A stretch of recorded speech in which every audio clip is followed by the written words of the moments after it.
This is from Biafra's Got Talent. We are letting Biafrans know the reason why we should remember those who gave their lives for us, those who died that we may live. You died to end my suffering. You died fighting for my freedom. Your blood is the seed of redemption. You are my inspiration. The deed no wrong, but then military shots at them. 67 to 70, we remember them. 2016, 38 May, memory still lives in our mind till today. Wonder why they refuse to publicize the genocide. The world media turn blind eyes to our plight. It's time to arise, land of the rising sun. Let's rise one more time, let's rise. Yo, we will never forget our fallen heroes. Those who gave their life for us. Onitsha massacre, Ipoja massacre, Aba massacre. We remember you. Alright. Tell them I thought that remember when me tell you say I got that yeah, I remember that one that called us a Bruce Mero. But the way you go like a Papa Nuku. But them when we go me tell you what I look pandi, what pandi Samiro, me tell you what I day. For me the front and the rest of man I tell you what I do. Me know that you come to tell them I want to promise you something today. We must fight together, no retreat and no surrender. We must hold them down till the end of time. The most important thing is that we will restore Biafra. May your soul rest in peace. And I look up to the sky with tears in my eyes. For other Biafrans and for freedom had to die. We will never forget you as the days go by. You are always in my heart, we'll never be apart. They fought for our freedom, they died for our freedom. They fought the Nigerian soldiers in the war front, without food, without guns, for our freedom, for our life, for our own good, for our children. We love them, our heroes, we want them. My heart bleeds when I saw them slain. Where will I be now if not then? They will remain indelible in my heart forever, forever, forever, and ever, and ever, and ever. We serve in your plantation, and the way you paid us back with your bloody starvation. We play in our history that the death of my people is a mystery. No going back to get to a victory. I had a voice now call for vengeance. I never get bomb, I'ma blow like a vengeance. Yo, we will never forget our fallen heroes. Those who gave their life for us. Onitsha massacre, Ipoja massacre, Aba massacre. We remember you. Alright. Where will I be now? If not you, you died at Mali.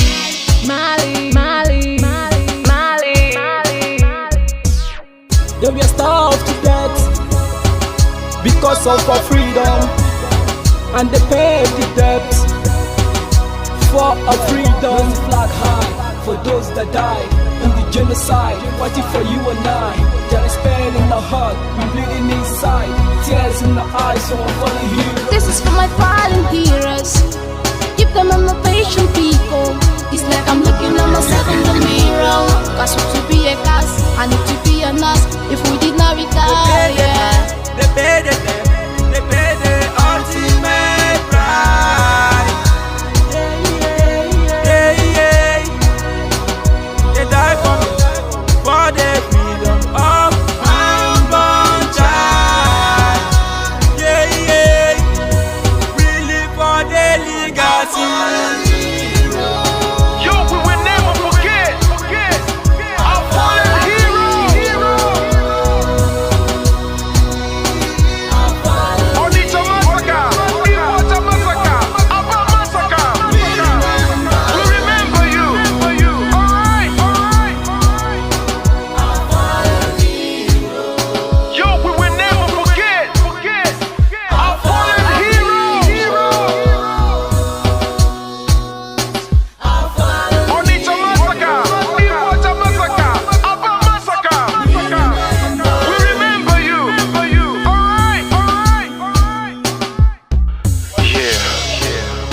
flag in the air.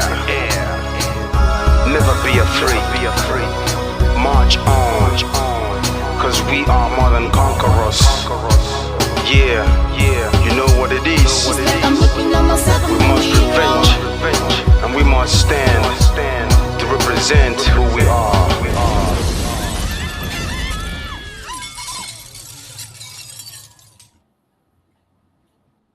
Fight on, brave boys, fight on, heroes of our fatherland. Pursue the enemy, harass him, destroy the invader. March on, brave boys, now that victory is in sight. March on and hasten the disintegration of the enemy already set in motion.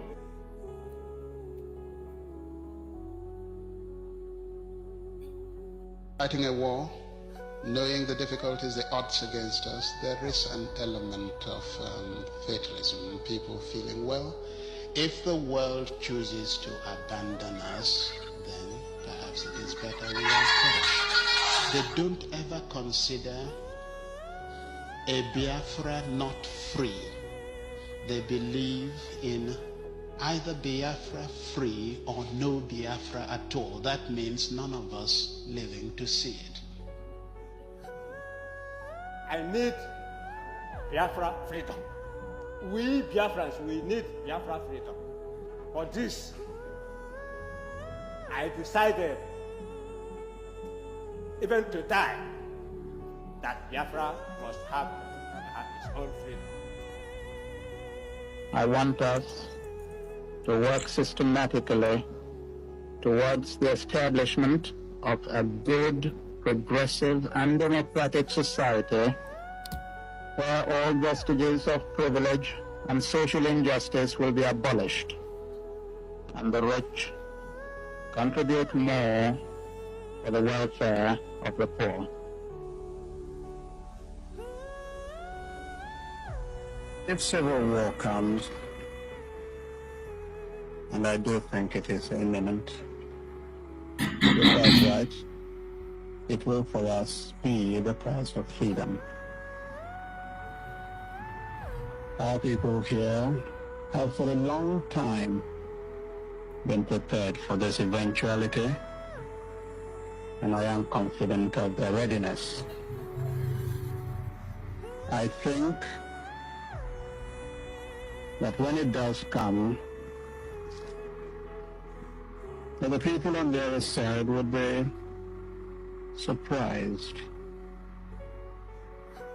as to what they're going to get. And I'm confident that it will not last long. We'll surely come out as a nation because we're fighting a just cause. Even a little child on the street will tell you this. We shall never go back to Nigeria again. God's grace will surely emerge as a nation. And so, as far as this war continues, we'll fight to the last man.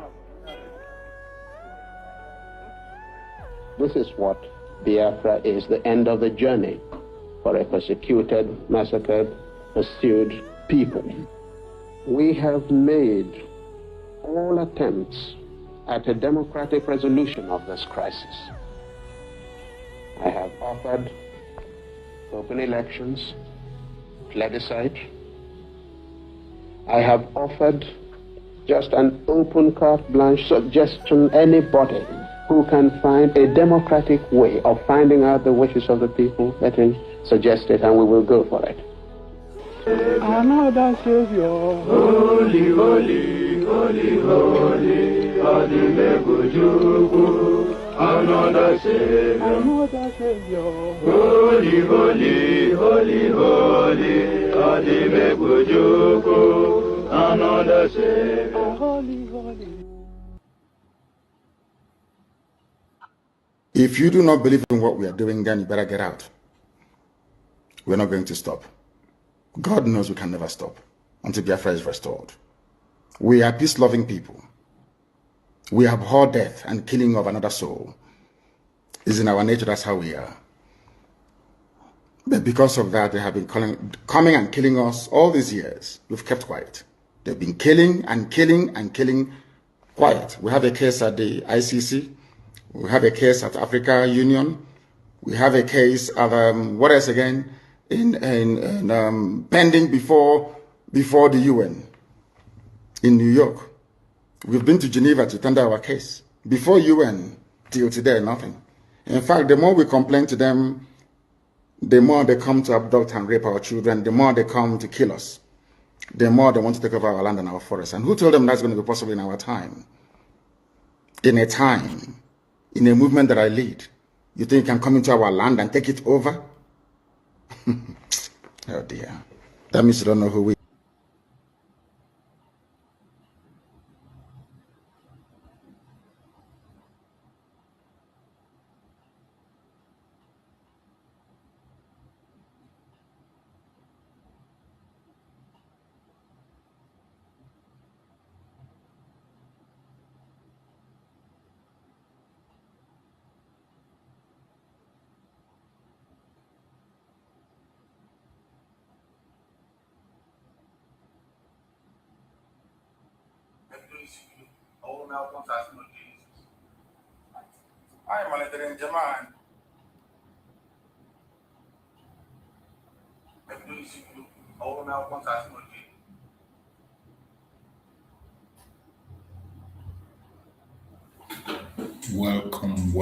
Welcome. Thank you for joining. Like and share the program.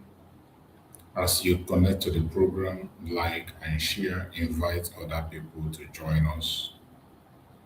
Like, share to other platforms, share to family and friends, share to your neighbors. Let's spread this gospel this evening. I managed in Japan for 1996. My mom had all my heart. Can you manage it? Was so much. I will tell you about Igbo national movement. In the Mazi, the Olo. After 1999. In 2000. Kanunos in Lagos. Naiba na po Irakari Estate. Kang na po na paso using Misoka. No one night more ni Pasara Moro Biafra. Which I have come na so pieces. And where is it goes into a very Namga happen many goes in dating them. Can you catch that on a Biafra resources? You know, the government manipulator, what that or come in 1996. And I nobody could radio Biafra 2009. Sitting in the marker for the men, the Masoko Yarani. Oh, I thought also. Come on, I'm to the Libra. We'll run one casa. But we ain't them work out with me. And make it here. A guy is in me. No, Patapego, where my literary Biafra family also 2012. Me in car. Now, can you remember 2009? On one side, I was in cause on Canada in 2012. The Kotora, we know who that's I have passed so much in it. The corner of the banner by Simputa. The Waha, Pasaraman, and no one is telling when I know Chineka is your own. Or we still come out of them. I was in Kayana Basan the bank. No Punika Rotia knows a handsome menace. Bona, I didn't have to Chineka Nagari going to go to Kabia. However, it has rather. Oh, Zaka was handy by the way, but going to Passan Jaffa and I don't know what me, I go for the demand, National. They come from Gay in 2005. Now, they can't as a hamper. Now, I get to go. So, someone can you tell me, I can myself. I'm pushing, starting with the girls. Me, and I'm not church your guy. Cannot get no was we can sue. See, I'm getting no generated Biafra, pardon. Every how many years ago. I said, I get with any mark also. I got it, boss was so one in the good Daniel. Who got around here? Can you wear? Not any has no way to have Radio Biafra now October 2009 mbanye ụgbọelu nata ụlọ ka anyị bịa gwa ndị be anyị ka ha nyere anyị aka. Agaghị m akpa aha ndị ahụ nke ụfọdụ ebe a nọ na Lagos, ụfọdụ ebe a nọ na Enugu, ụfọdụ nọ na Nnewi. Na-ajọ ha ụtụtụ ihe abalị, biko unu bịa nyere anyị aka ka anyị merere redio Biafra ọzọ. Ha sị na nwere ego ha ji na ndị na-achị achị bịakwa ka ha nyere anyị aka. Redio Biafra daa, anyị anọgide. Osote mgbe uche mefọ na-enye m nsogbu ụbọchị niile, na-asị m biko m yi redio Biafra ọzọ. Nsị ya ga-enu kebere ebe anyị ga-enweta ego, ọsọ nwere ego m were mee ya. Ewere 2012 mgbere ego m were tinye na redio Biafra na shortwave.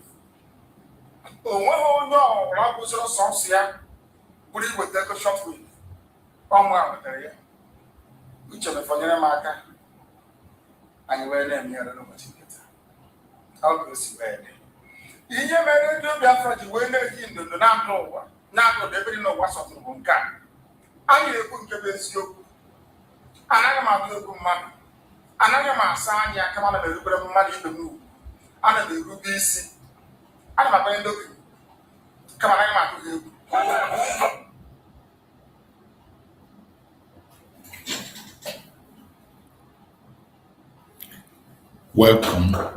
Welcome on this evening section. I appreciate everyone that has connected. Like and share the program to your platform. Share to family and friends. Share to those that are close to you so that they can join us on this very evening section of our program. We are going to go straight to the point. When you look at the program today, we are talking about the insecurity in Nigeria, insecurity in Biafra land. Who is benefiting from Nigeria insecurity? Definitely you know what the answer is. But we ask it as a question this evening. Who is benefiting from the way things are happening? The whole insecurity in the contraction called Nigeria, who is benefiting? We are going to answer this question this evening, and we will answer it with a video so that people will understand. When we talk about the zoological republic and the insecurity, you think you can stop it. You think Tinubu will stop it. The people that are fueling the insecurity is the government officials. The government itself, they sponsor it direct and indirectly by their actions and inactions. Why the government is promoting terrorism by recruiting known terrorists, putting them in salary, sending them to Saudi Arabia for hacking. It is becoming more clear. That is why insecurity cannot stop. And they decided to transport the same insecurity and brought it to Biafra land. The politicians in Biafra land are now milking their own money through the insecurity. That is why they are creating different kinds of security outfits, everywhere, giving them arms. Innocent people are dying every day without any security. And the same people will come and tell you that they care about you. Who is benefiting from the insecurity? And that is the topic this evening. The Biafran question, Mazi Nnamdi Kanu and the road to peace. The Biafran question, Mazi Nnamdi Kanu and the road to peace. These are what we are talking about this evening. The insecurity has everything to do with what we are speaking, has everything to do with Biafra. They militarized Biafra land, created insecurity by themselves. The most peaceful place in that zoological republic, they made it insecure. Who is benefiting from the insecurity in the contraction called Nigeria? Who? Who is benefiting? They blame Mazi Nnamdi Kanu. They kidnapped him. They blame Mazi Simon Ekpa. They arrested him. Has insecurity stopped? Insecurity has increased more than ever. More people have died. Since the detention of Mazi Nnamdi Kanu, more people have died than ever. And yet, they will always come and claim what they are not. They will always come and put forward their claims. We will never pay attention to their propagandas and blackmail. No matter how they try, we will never pay attention to them.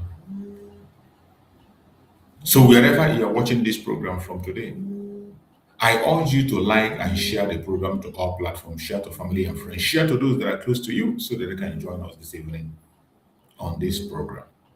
We will continue to say it the way it is. We will continue to say it the way it is. No matter what they think, no matter what they do, we will never relent. We will continue to speak. We will continue to talk. We will continue to expose the evil agenda. That is our duty. And we will continue. Who is benefiting from the insecurity in the Democratic Republic? Sometimes they pretend they don't know who is doing it. The federal government of Nigeria and their politicians, the governors, with the president himself, they are all benefiting from the insecurity. The only people that are suffering is the poor masses. The poor masses are the ones suffering. Many of you have seen so many videos of confession of how they collect money from bandits. They collect money, ransom. They collect ransom for kidnap and they share. Government officials. They help the criminal to collect ransom and they share the money. They take their own share after sharing. I want you to pay attention to this video I'm about to play. Listen carefully. Names we are even mentioned. This is the country they want you to be part of. If you don't save yourself, whatever happened to you, be responsible for it. For elections and all that. Now, the women of the Ocean, that's the 460 women and children. They were what? They were, at a specific point, you see the media talking about they were rescued, they were this, they were that. We did the mediations. I spoke to those people. I put those people into a position whereby they have to make a demand. Because initially they had no plans of releasing those people. It's not a terrorist. Of course, I was the one who made all the process. The video you saw online, I was the one who directed them to get them to do for us. You know, it took me around 2 to 3 weeks communicating with them until I got to the top, end of wherever I was supposed to reach. We had these discussions. They agreed to make the video proof of life. One thing Nigerians don't know, they made a first video. The first video was not good enough. I have to still tell them to make another. Which kind of ransom, and all that was settled. At the end of the day, they made a second video and the world got to see. So now, when the whole process came to a specific point, when the mediations came to a point whereby monies were to be paid, let me quote and make it clear, ransom was paid. If it's a sign from Ochi, yes, of course. Ransom was paid. How much? Around 5 billion was released. You can imagine, 5 billion. You want to call it the federal or state government for ransom? They paid ransom of 5 billion to terrorists. State government, federal government collaboration, because if there is a lot of outcry from the people, bring our people. President Bola Ahmed Tinubu, sorry to say, I'm not a political supporter or anything of anybody. President Bola Ahmed Tinubu is innocent. In anything you see in security, state government are the ones orchestrating and making money out of this whole insecurity stuff. Now, when those monies was almost paid, Senator Aligui, I quote again, Senator Aligui, according to what he told me, and I have a evidence to back that, they said there is a media person that forms not a media person, a second mediator. He is the Senator Aligui, a government person. They told us to communicate with him. It is only through him that money will be paid. Money should not be paid through anybody because he is their in-house mediator. Do you get what I'm saying? If terrorists are able to tell you that there is an in-house mediator for government that money will be paid only through him, what happens next? I told them to go ahead, do the mediation with him, release our people. That is all I want. They said it is fine. Normally we don't cross food at them, but we will do it since you decide you are fine with it. They went ahead, they made the mediation, they received ransom. Now later, they complained to me that the ransom they received was 1.9 billion, while 5 billion was received. Out of 5 billion, they gave them 1.5. Specifically, who was the mediator sentence? They said it was Senator Aligui, the mediator. So where are the monies? You can imagine. They collect 5 billion ransom and they give the terrorists 1.5 billion. They collect 5 billion and they gave them 1.5 billion. Now you see how the racket is happening in Nigeria. This man is saying this on the national TV. This is the country they wanted to be part of. I thank God that we are going home. Every Biafran, prepare yourself. We are going. We are going. As they continue to detain our school Mazi Nnamdi Kanu. Thank God today, the case of Mazi Nnamdi Kanu is already in Washington, D.C. The Biafran question is already in Washington, D.C. And that is something of joy. We cannot continue to be part of this mad people. Only an idiot will want to be part of them. Nigeria is the deadliest place on earth to be a Christian today. Since 2019, tens of thousands of Christians in Nigeria have been slaughtered as part of a sustained pattern of religiously motivated violence by Islamist jihadis ignored or enabled by the Nigerian government.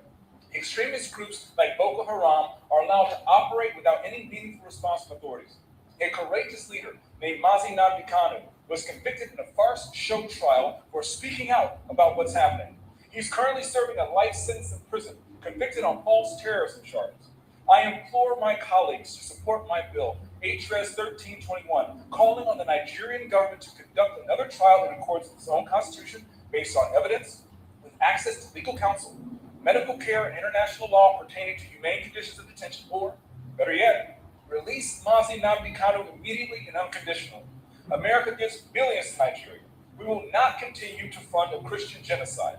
We have the moral obligation to stand up so our Christian brothers and sisters can worship the Lord our God in peace. That, Mr. Speaker, are you? That is a case made for Mazi Nnamdi Kanu in Washington, D.C. You can see it. And it's a thing of joy. The pressure is mounting internationally and locally. While the international pressure is on, we are mounting our own pressure locally to what we are doing, what we are saying. The same thing with the case of Mazi Simon Ekpa coming up on the 5th. Every Biafra should air their opinion.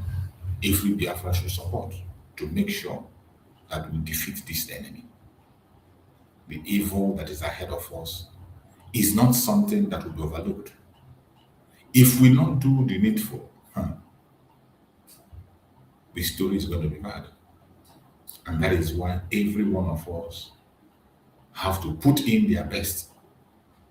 Every one of us, we must put in our best to see that our Prime Minister, Mazi Simon Ekpa is adequately represented. We are waiting for a proper representation of Mazi Simon Ekpa coming August 5th, and everyone should join the protest. The protest that is coming is something that every one of us must join. Every one of us must be part of that protest. We must never overlook it or run away from it. We must be part of that protest, no matter what happened. No matter the situation or the condition, we must be part of that very protest to see that things are going fine.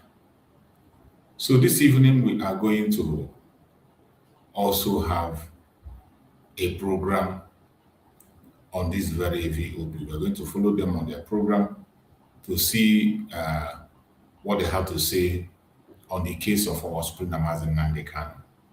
There is a discussion there also about what is going on, and we are going to try as much as possible to follow them and listen to them and see what is going on that very issue.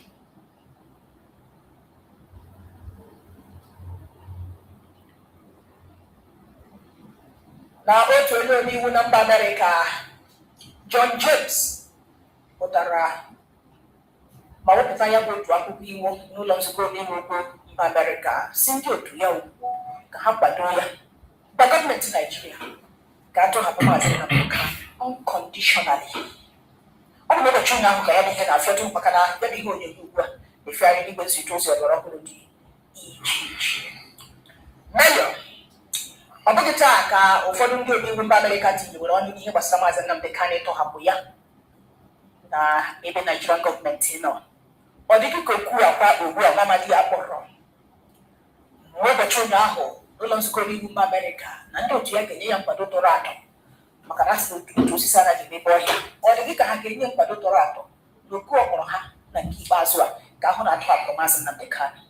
Na mbido achọrọ m ka m kene ndị omeiwu Amerịka maka na ọ so onye ahụ kwulitere okwu ahụ nọ behind it. He made several meetings. President Trump would be aware of it. So achọrọ m ikele ndị Amerịka ka ha si hụta ya n'ọnwa ọ dị ihe dịrị ha ime dịka Amerịka si wụrụ mba nke mbụ n'ụwa niile.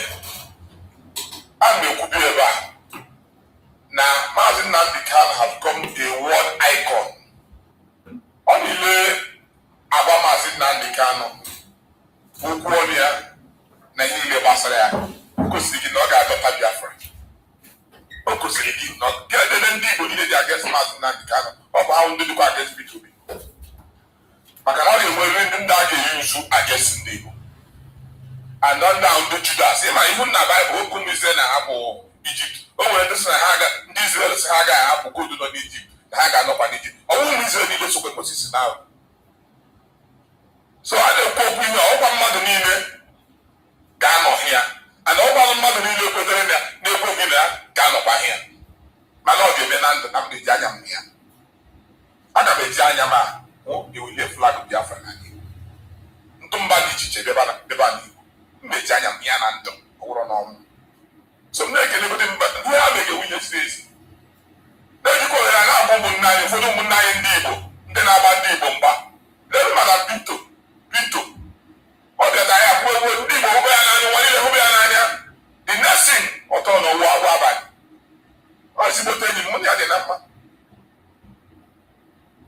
ịhụgo ihe ọ na-aga ili dị adị asị ezi aha dị ego o wee ebe nga dadị a na-agba World Cup Finals ka m gagharịtụ ka m dres ọ casually gagharịtụ next stage anyị in short kpọrọ my sons ya bịa let's walk street ka anyị gagharịa anyị na-agagharị nwoke eji agba ọkọ tụza ka anyị banye obodo arute ebe ahụ nnọdị ala ụmụ ndị dimkpa nọsi n'oche kenesia so ofu ebudo iru na bifo si nwanna ka anyị kelee nụ olite iru kene ya so nkenesia je nọdị ala n'ụlọ 2 minutes o siri otu ebi n'ebe ahụ ọla gaa bichọp sọ mụ meyọ n'ọhụ ọnụ m ka o ji sikọ na mere okwenye na mụ meyọ echefu nke a na-ekwere okwu na VOP nsi ya o tie ọba ọsonyegodi ya 2 bottles chọrọ pepe soup ihe ọbụla o tere nye ya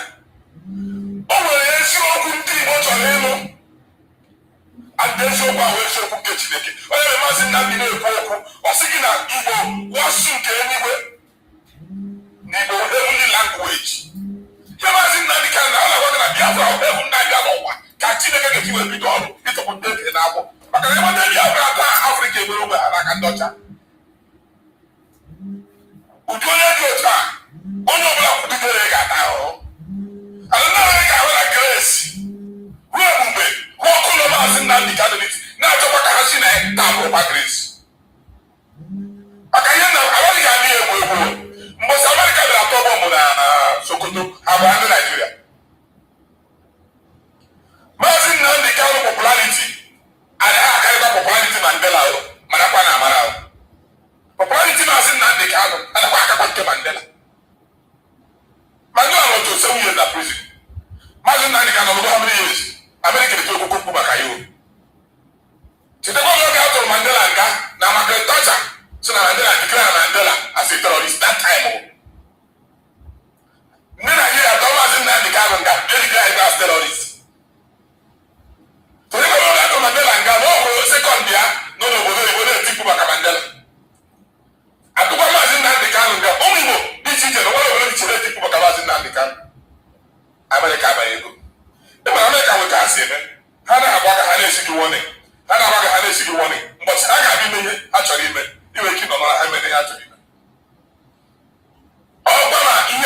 mana na Nigeria awọ àwọn eke na nke na-elu mmadụ ndị ọjọọ everyday ndị ọjọọ na-abanyere mba ihe na-agwa gị na ihe Amerịka ji gị ọrụ ọwụghị egwuregwu America didn't make propaganda. Before that man, I would have walked on a Congress. Would you call about our list? I want to answer to the mayor. Makana, Kebezokona, Kimway, Esiwapota, Kimbo Yaho, Osis Nefega, Apco issue, na the natural to what Tinubu. So when I got on our piano, so not one day. I want to get it. What don't you go see? Na ya bi ihe na o nwere ike osi gị n'aka Donald Trump nke mbụ bụ na o si abụghị onye ahụ kọpụtara a na-ekwu n'izu ụka abụọ gara aga July 6 ka ọ pụtara ụfọdụ ndị na-ekwusi APC anyị ma efu ka ha si anọrị na sọsọ na Donald Trump na ebubo ma ọ bụrụ na Donald Trump pụtara ha na-anọrị ka a ga-asị na ha enwetala mmeri 2027 sọsọ na-asị abụ m ọnụ n'azụ apụrụ gị n'azụ n'ilu so ọ bụghị sọsọ ọ bụ na egwu edebe ndị afụma n'ozi a dị n'akwụkwọ akụkọ ma ọ bụrụ na Donald Trump depụtara eziokwu nke mbụ bụ na asị na Donald Trump dị ọkara ịpụtago n'akara X Donald Trump ọ kagoro efu mgbe a tụrụ ogbunigwe ozugbo o tinyere na X ya ịgotago ihe ọbụla kwesịrị ịdị ya mana na nwebeghị ozi gosiri n'akara Donald Trump niile na ya wetara nke a bụ nke bana mada nke abụọ na ọ bụrụ na ha na Donald Trump n'ihi ozu ụbọchị ahụ ọ na-apụta n'abalị 6 abalị 7 ka ọ kara ịpụta mana ihe ndị a niile kedu ihe o ji kwuru ugbu a nke mbụ bụ na ekwuru na telivishọn yesterday night oge m na-eme news and lies na issues n'oyibo nke mbụ ihe a na-agụrụ anya nwere Donald Trump kwubere Donald Trump wepụtara ọnụ kpọọ Nigeria a disgraceful nation ozo ya ezo oderi ya na-akwọsị ndọrọ anyị maybe ndị America ederele ndị akwụkwọ sị na ha mere proof na ha mere proof na security ọ na-aka ha si ụba mbọ ime na ndị eji ejipụta ha were ezi akwụkwọ dowe na-egekwe ntị ha were akwụkwọ dowe gazi gbakwasị ndị a ga-agbakwasị ihe a ha na-agụrụ anyị na Donald Trump dere okwu asị onweghị Donald Trump dere okwu asị ndị a dị bizi na-ekwuru ego Naijiria na-atọ ndị ha ga-alọbi na Amerịka kerezi ị na Naijiria gbana ya na Donald Trump so n'oge n'okpuru ha ruo na eme ndị a na-ekwu okwu oke luka bọta bụ na Boronu ihe mere na Boronu na ndị terọrist kidnapụ ndị mmadụ si oge 5 billion gọọmenti ụta 5 billion so nyere ndị tọrọ ndị ọzọ tapụtazie n'ikpeazụ na na-ekwu mmehie ọ 1.9 billion onye ji 3.1 billion na-ekere mere Sorok nke chief of staff na onye ochie oge ndị ọzọ nọ pipeline anyị ga-ekwusie mba anyị ebechekwa m akwụkwọ anyị adịgoro gị maka na ya ga ha na-eme the same thing na-achọ different result o mgbe Donald Trump dere ụdị akwụkwọ a Donald Trump nke ọ na-odere ụdị akwụkwọ ọ ga-apụtago Donald Trump akwụkwọ ezo ezo ọ dị world president not somebody na like ikwu okwu Donald Trump somebody ọ pụta in the morning go and read his autograph and his biography ọ pụta in the morning okwu newspaper niile present bụ n'odere ha ka ebe akpọkara ha ma ndekwara aha ya na akpọkwara ya ọ na-akpọ ya ọkpọ chọọ ihe ọ ga-ekwu that day ka o nwee ha ghara the next day ndị Donald Trump nke o mere chuo ya ome ọma ọzọ ihe ọ kpọrọ Nigeria wụ a disgraceful nation ọ nwere ihe APC site na yapụ ọnụ Bolacha ọ sịrị na aṅụrị ya ndị a na-aṅụrị taa mana ọ bụghị ihe a ga-azọ ha ma Donald Trump ma ndị isi ala mba ụwa dum asị Tinubu anyị bụghị n'azụ n'ụbọchị na 2027 n'ọbụ ọ dịrị Tinubu na ụmụafọ ala anyị ga-apụtasị ịtụrụgotogigo na afọ anọghị erijuru m afọ ikwenyere nke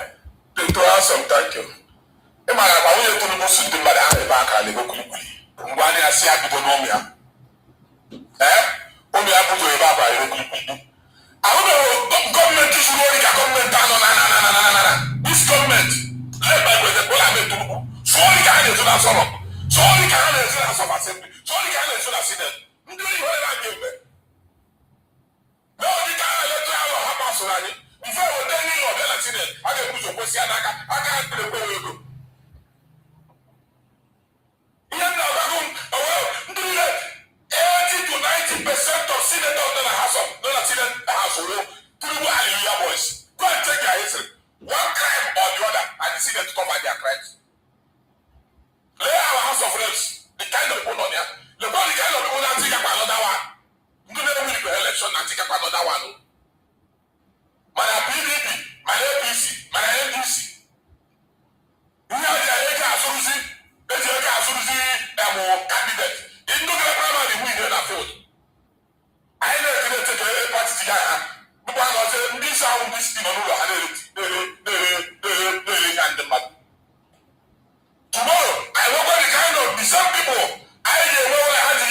election, we election, the next day, another go, Africa ruling party.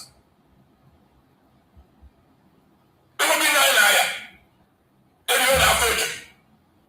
Mayor, welcome to the Voice of the People 90.3 FM. Atiku Abubakar kpọkụrụ otu ụlọ ọrụ na mba Amerịka ya 12-month contract kwụọ ya bụ ụlọ ọrụ $1.2 million ka e were na-emegiri na-etigbu na aha ya dị mana ọ bụ ezigbo mmadụ ọkachasị dịka ọ na-akwado ụzọ onye isi ala nakwa ihe ndị ọzọ na-eme n'ala anyị bụ Naijiria o jizi ya bụ ụlọ ọrụ na-etigbu ya na Amerịka ka Donald Trump na ndị ọzọ nụ ya aka na-ekwu nke a na-ekwu Ted Cruz ya bụ onye iwu mba Amerịka ihe gbasara ihe na-eme na Naijiria ọkachasị mmekpa ha na-emekpa ndị nke Kraịst na-ewute n'ebi si na gọọmenti ugbu a nọ enweghị ihere na a na-ekwu na a na-akpọgbu ndị nke Kraịst na ihe ndị ọzọ kama ha kara agba mbọ gbara ihe ha ga-eme ha kpọpụrụ otu ụlọ ọrụ ọzọ maka na nke ikpeazụ ọ dịzi ka ọ bụ Atiku kpọọ Bola Ahmed Tinubu na ndị ọchịchị ha gakpakpọ na mba Amerịka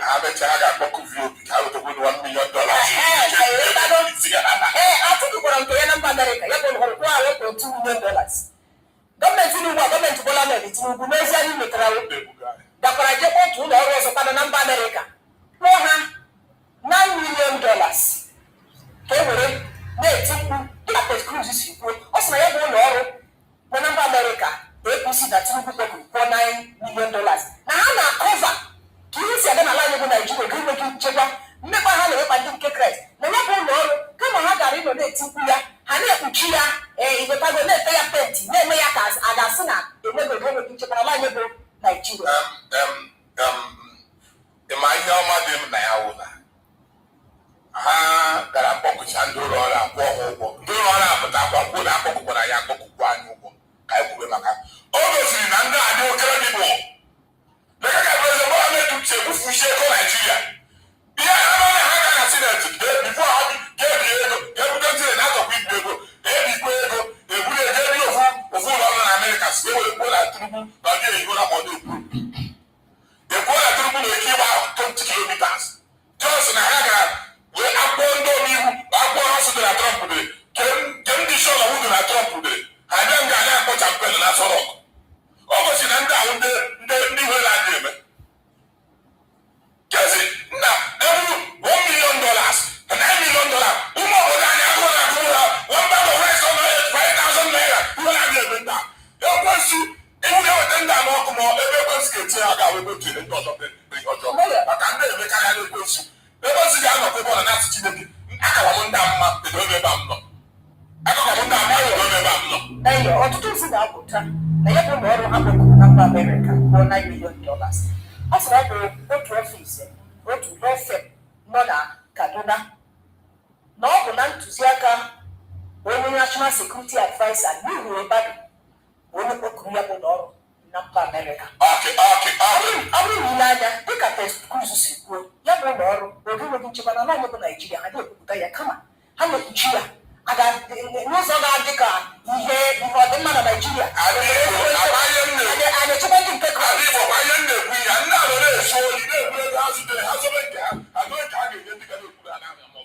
mana ndị dị ka anyị ebe ha nọdụ anya na Chineke bịara otezie ndị dị ka meyọ n'oge dị ka nka wetaba ndị dị ka Mazi Nnamdi Kanu n'oge dị ka nka weta dị ka Peter Obi eweta anyị ga na-ekwu ihe nke wee eziokwu nke Chineke ọ dị nke ihe ndị a na-ebu ihe ha ji chọọ imesasị ndị mmadụ anya maka na chụrụ mkpebi maka ya mere a na-agba ndị be anyị wetara na-eti mkpu a kamgbe afọ gara aga ndị be anyị inwere PVC go and get your PVC the time to sell Nigeria is now.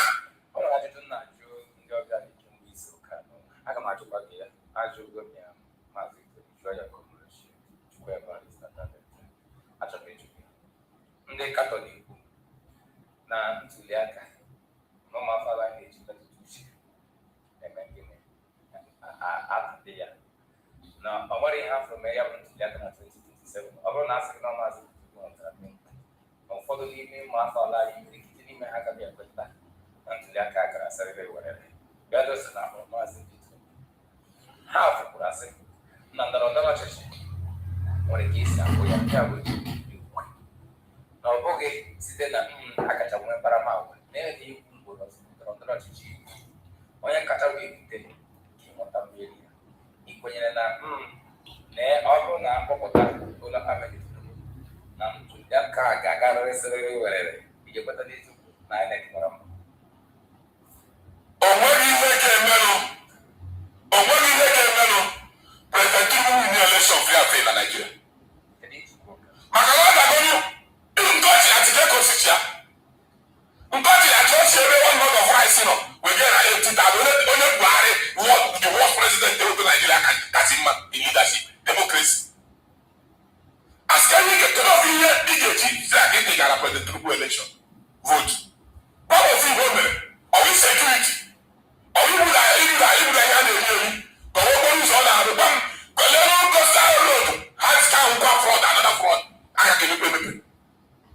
Kedu ihe part of ihe m na-akpa akwụkwọ m na-ekpe before tupu nke abịa na atụ election via Nigeria before 12 o'clock President Tinubu start of us rock.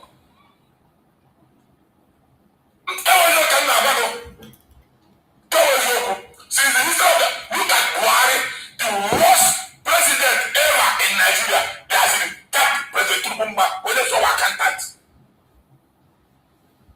But Mayor, in glory and ezu with this government the way in Nigeria before the only budget Nigeria got one top the Tigray and business want to cut the budget. Some of our people are there in the middle. But now, okay, no one needed that back in the middle. I know that time for study, I know that time for research. The whole budget in Nigeria, 30 million for it around in Toro, around some churches. Now, palace, for beauty. But you know, what I want conscience. The was your tender, I need a book of honor, a book of our side, Nigeria, Kajira.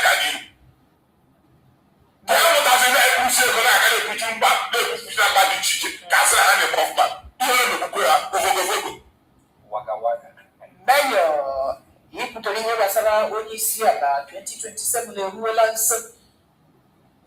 I can just state you was in the whole process again, Nayabaka or in Insecurity state, Izuka, Emily Hogwara, Josie, and just only the local Yapu state, Yabo or Bako.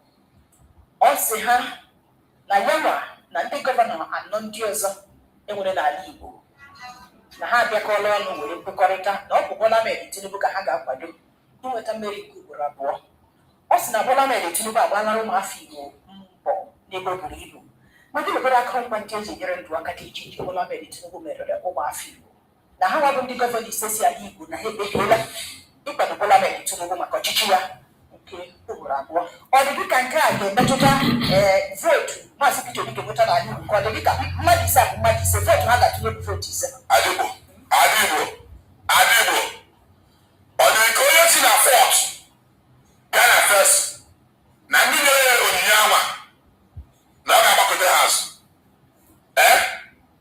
ọma mmenụ hopu ọ na-eme njọị ebe etinyere ya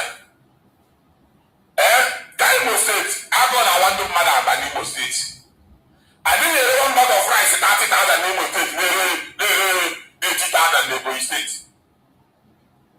Ogola na-ere fuel na Lagos akwụgola aka na-ere n'Imo steeti. All of this leadership, this APC federal government, all na ha na-ebu ego na Nigeria at the tune of $9 million ka na-enye ndị ọcha ka ha sịrị ha na-eme ọfụma mana atụ ndị ego a na-eke ndị gọvanọ na Nigeria. Ịma bifo ihe a jikọrọ ịbatara ala Igbo bụ city boys. Ndị Igbo ụmụ okorobịa anyị wee sị ha unu city gịnị ha wee gbo city boy n'ala Igbo. Kịta ha agbajere Niger Delta gaa lọnchị ha tụrụ mgbe Niger Delta one-on-one Vanguard. Ihe ndị ahụ dị ego na river. I tell you, agụta gọvanọ okwu ụzọ dị mmadụ dị ebe a na kpọpụta ụmụ ya gote ebe a na kpọpụta afọ ugbo gowe ebe a kpọpụta ụmụ ya gowe ebe a kpọpụta gbivuru gowe ebe a kpọpụta ụmụ ya gowe kpọpụta mba gowe ebe a kpọpụta ụmụ ya gowe ebe a kpọpụta eles gowe ebe a kpọpụta ụmụ ya gowe wee wara Tinubu ti na pilot ebe a were Peter Obi ti na pilot ebe a sị ngwa tụgodị na ya ụlọ Peter Ekpa bụ Peter Obi wụ ọ bụrụ na ị na-anya a sị na ọ gbara nkịtị kwere ekwe na onye agbakwara mkpe afọ ọzọ agba ya ka ọ kụzọ dị masị ha ncha niile gbakọrịtara ụfọdụ ndị na-atụ anya na Alex Oti ga-eme ihe dị iche ịghọtago ka anyị wepụrụ na ndị nke ọzọ nọ na Soludo ebudogo na oge ọnọgo n'oyichukwu ụgụrụ afọ na-ebuzi na abụga bụ progresiv ya bụ na ọtụghị m n'anya ọbụla ị ga-asị n'eziokwu uche gị na ihe Alex Oti chọrọ ime bụ ọfọsụ bịara ya mana mgbe a ga-ekpe ekpere amara na-eji ọfọ nke nwere eziokwu bụ na Alex Oti were the best performing governor enwe today na Nigeria. When you come for the performance, Alex is number one. Ha niile si na ha na Alex Oti kwekọrịtara why ha ji ha na-enye Alex Oti dịka enye Alex Oti na-emere aka ka adịkwara ya na steeti ya solitara agbagharị ọgba ndị a Peter Obi bụrụ problem ya torí voto Peter Obi Soludo professor Peter Obi achara Anambra were Anambra from education from 100 backward with their number one. Soludo tọrọ ofu ihe ọ ga-eme look at airports obi anọrụ Soludo bịa maka na ọ ga-emesi airport ọsụgo ndị ga-ebu nọ na arụba ndị airport ka arụ arụ emechabeghị ọfụma iwu na ndị ahụ dị confused so ihe ha nọ wee ego gọọmenti depute ha na-ekiri ha kiri ha were nke ha anyị dịta ha na abụọ so ọ dịghị ama aka ndị Igbo ịnweta ha n'obi ndị Igbo onye ọbụla megidere ihe nweta obi ndị Igbo ihe a na-atọ atọ ndị Igbo desaịdị ịtụrụ ndị Igbo tụọra gị ihe nweta mmeri ọlesi onwe kechi kpakpere gị aka ọ dị ụta ndị Imo steeti na otebe ndị Imo steeti dara onye ka ama maka enweta Igbo gọvanọ n'Imo steeti anụ m ọya Afrịka nna anụ na amatịla agbaso ekweta gị ịzọ gọvanọ n'Imo steeti eje oche na amatị iwu bụ bifọ eme ya na asatị gọvanọ Ọchịdokore wilu bifọ eme ya na asatị gọvanọ Ideze ndị ọjọọ na-achọkwa ka ihe ọma n'Imo steeti ebido the man which had discouraged some churches said the thing was good mana ọ na ndị mmadụ yọgidere okwetazi na ọ na-apụta na APC ndị ndị ahụ ndị elewere anya ndị ga-achọ ọchịchị ga-Alex Oti ọhụrụ ndị gara wuru 2027 Igbo ndị Igbo ga-ekwu okwu itoolu and otu onye ahụ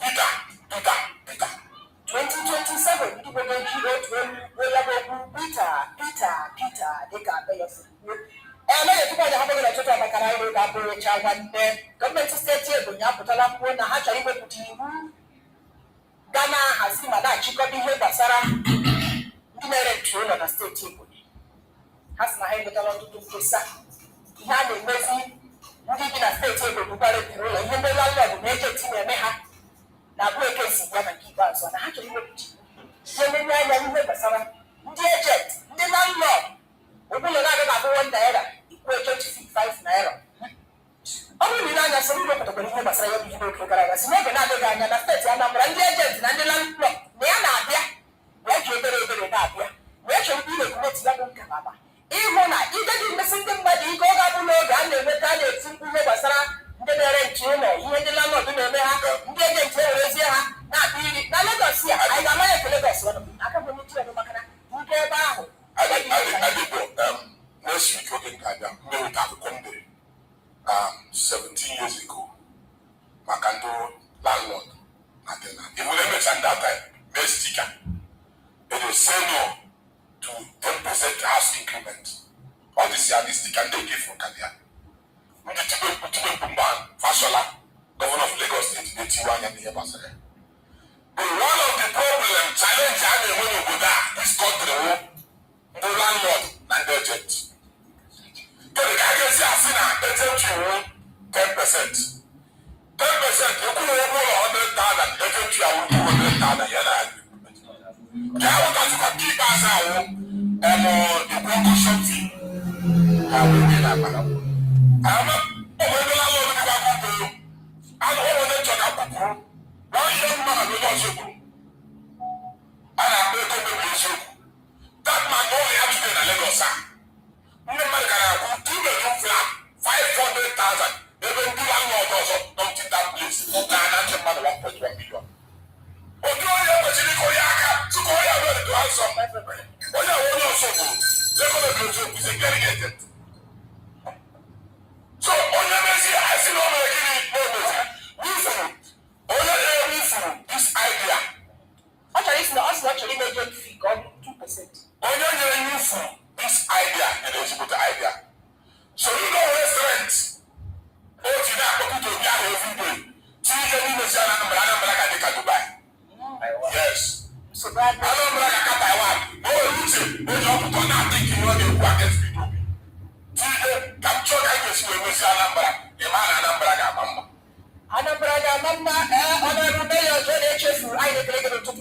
level because I never want to choose because of why. Maza, Malakatukura, Ukede, Mwani, Uchiavi, Rosaivo, Neo, Watan people. So I have to people neither. But so I get to one and people neither. No, I hear those Kayabako, Gabaya Danu. We don't want wine, no one way couple, Nagana, Malaki 27, and people Naga to Rosaivo, Jalvin and Lagos. So that will be Mayor, I guess it tomorrow. That's good people neither. All coming on the voice of the people 90.3 FM. You must have again. A little something in the look at you now.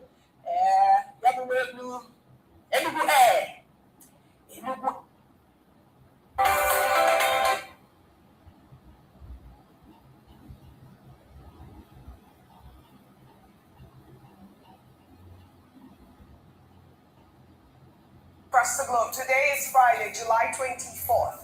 The 2026 Commonwealth Games have officially kicked off in Glasgow, Scotland, with a riveting opening ceremony at Oval Hydro Arena, attended by King Charles III and Queen Consort Camilla, as Nigeria's 72 athletes marched proudly into the arena.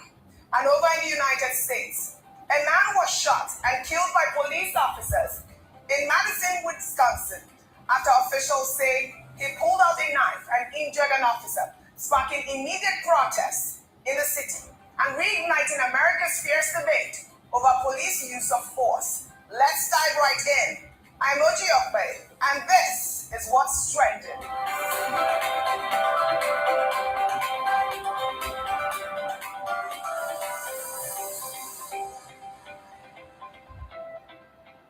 Now, before we dive deeper, let's see what you're talking about right now.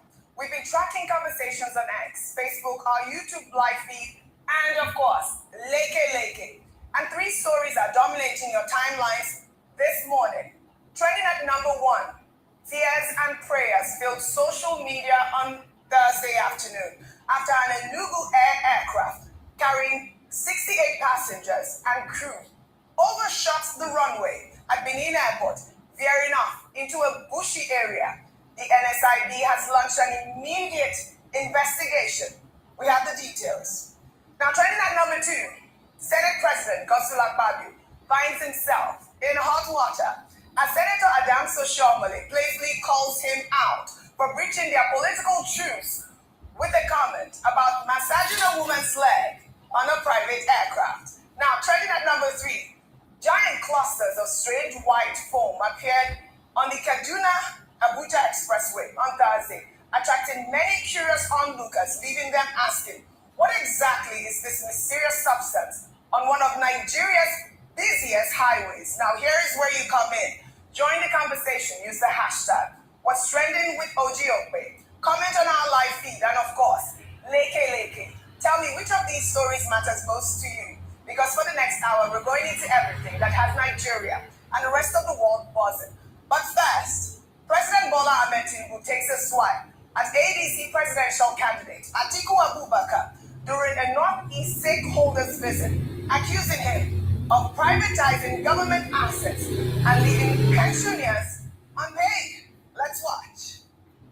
I would say the leadership of Northeast challenged because of terrorism and banditry. I could see our collaboration, that we work together. Only we stick together, we think together. We face the challenges the best way possible as a united country. The golden age is here now. If you can stabilize the economy, Nigerians are not asking for too much. Simple stability, social welfare. And among the visitors today are some pensioners I hope you are receiving your pensions if you are affiliated. So, if I can go political, somebody among my prospective opponents, they privatize government investment in public-private entities, but they forget to pay the pension. I'm clearing the pensioners now. So clearing the mess they created. But I will complain.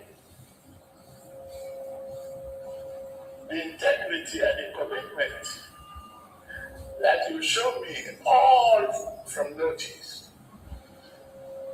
We have our hands on the plow. We're never going to look back.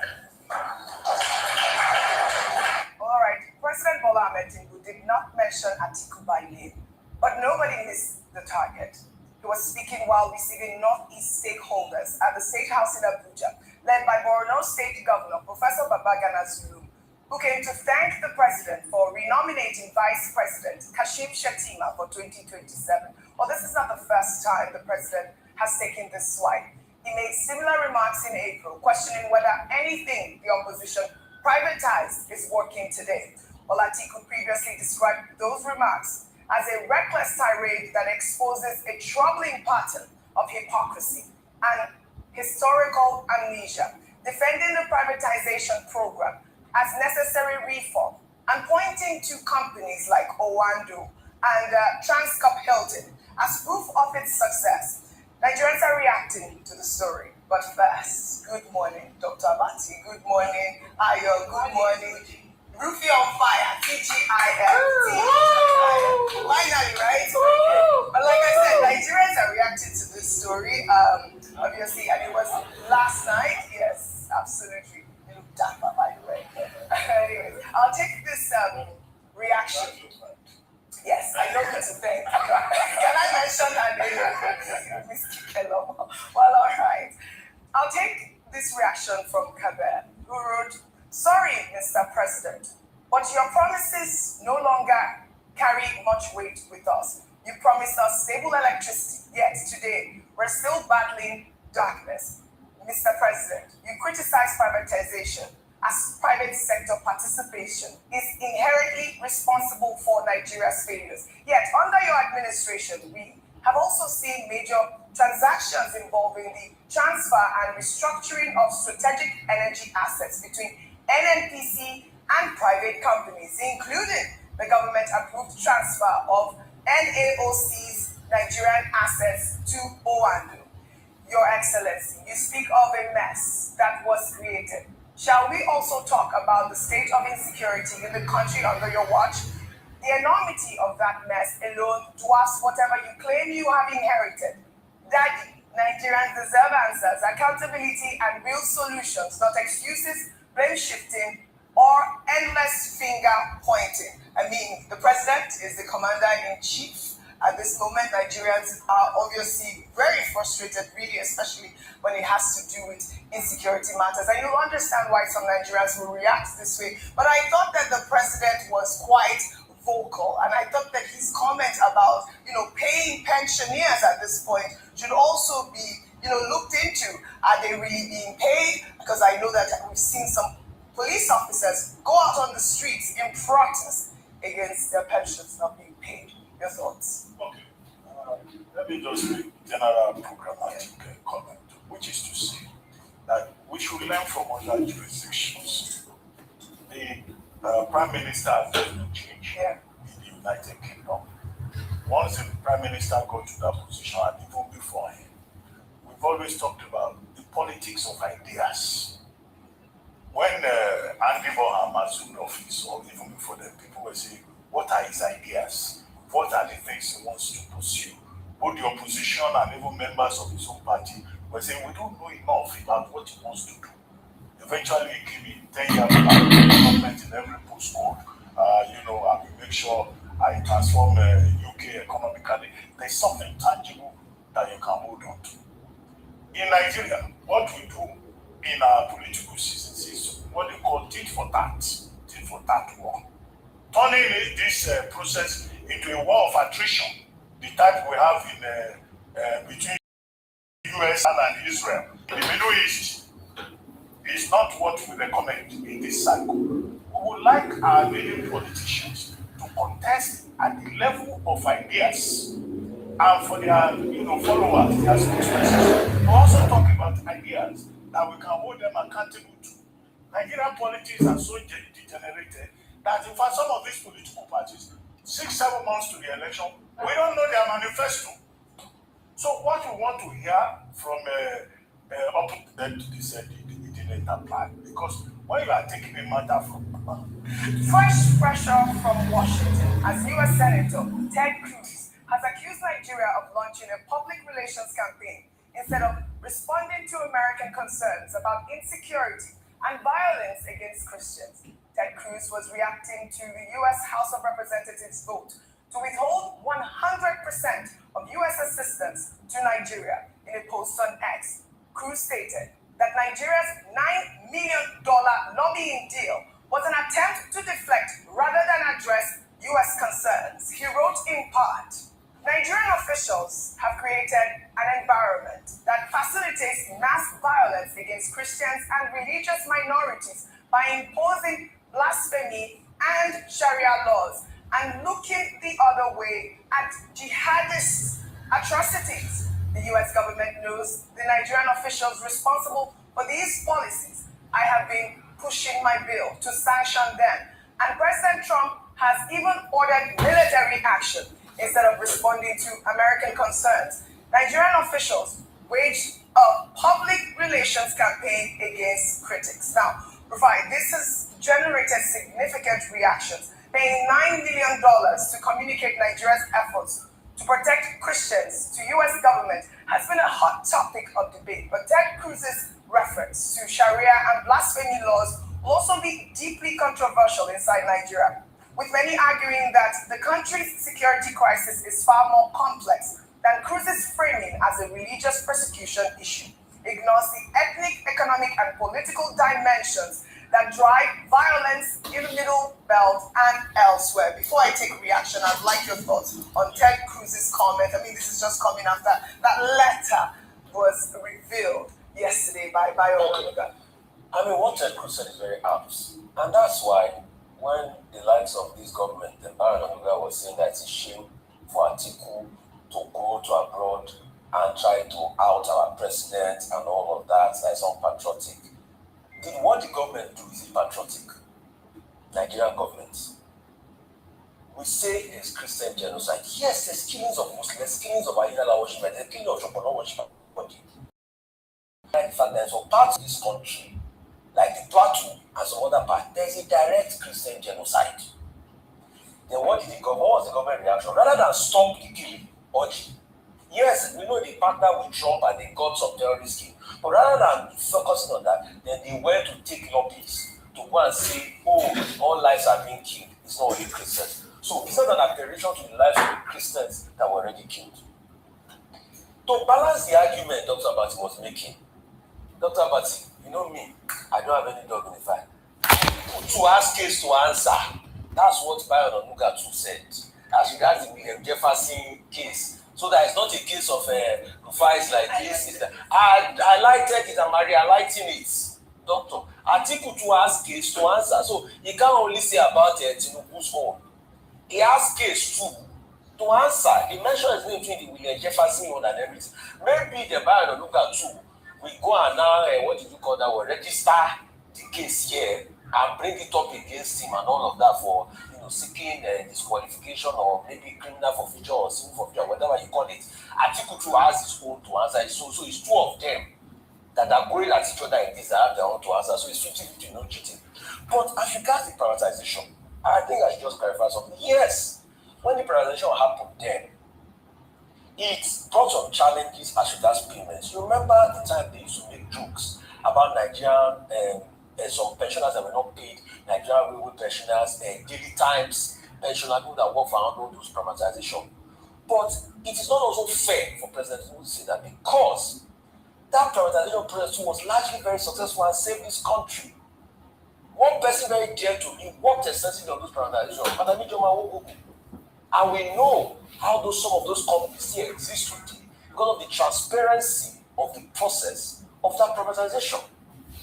Daily Times is still alive today because of the transparency of that privatization. I think somebody mentioned Transcorp. Right. It's still alive today. Those companies are still seeing the light of day. Yes, there were some that they sold to people, but there were challenges. People have challenges in businesses and all of that. But it's not also great to undermine the work of those people. I think that's just the balancing act I wanted to put out there. Okay, very well. Thank you for your submission. Well, let's now. What? I just wanted to say something, which is also a repeat. That we have successful PR companies here. From the Nigerian government went and gave DCI $9 million in December. Come on. For a job that could easily be done by established PR. Let us encourage our own people when we make up our minds to spend Nigerian money. Yes, buy Nigeria. Yes, buy Nigeria. Well, thank you for highlighting our PR firms. We have PR firms here in Nigeria. Shall we now highlight?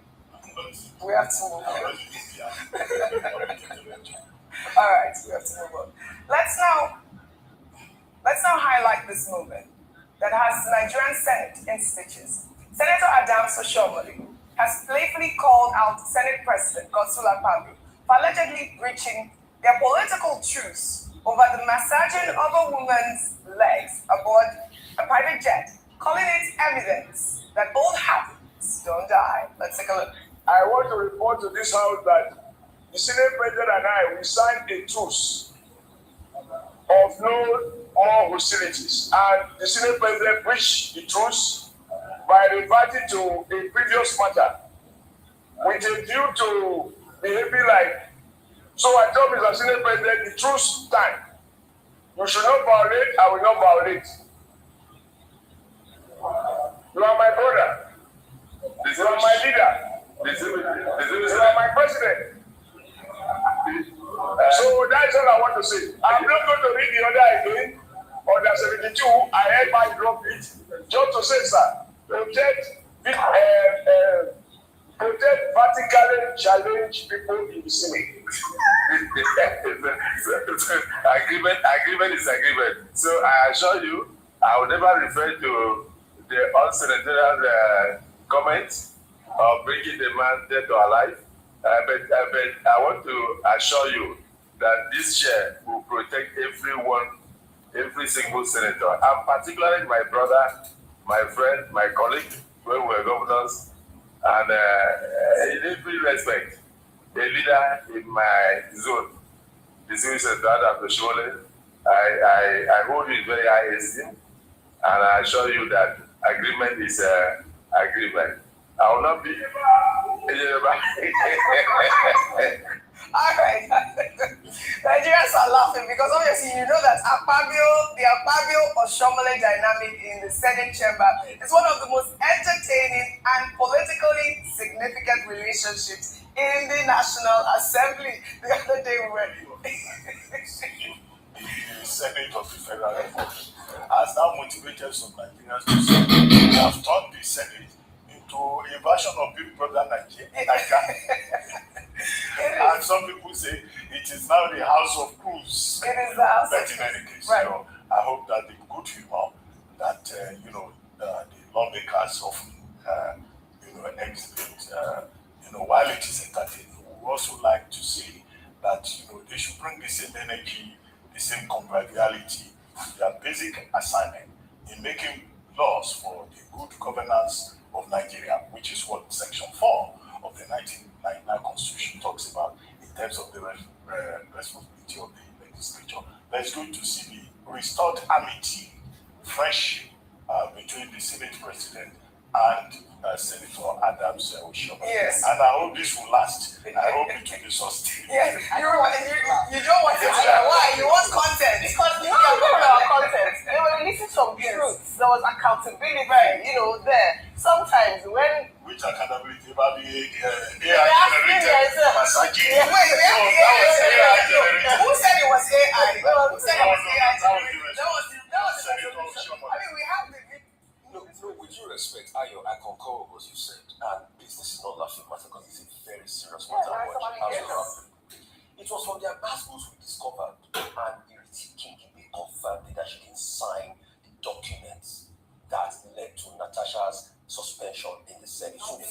injury happened. Nothing has been done. And please, I want to sound a note of warning for all you senators that you know a lot about that matter that you are not speaking of.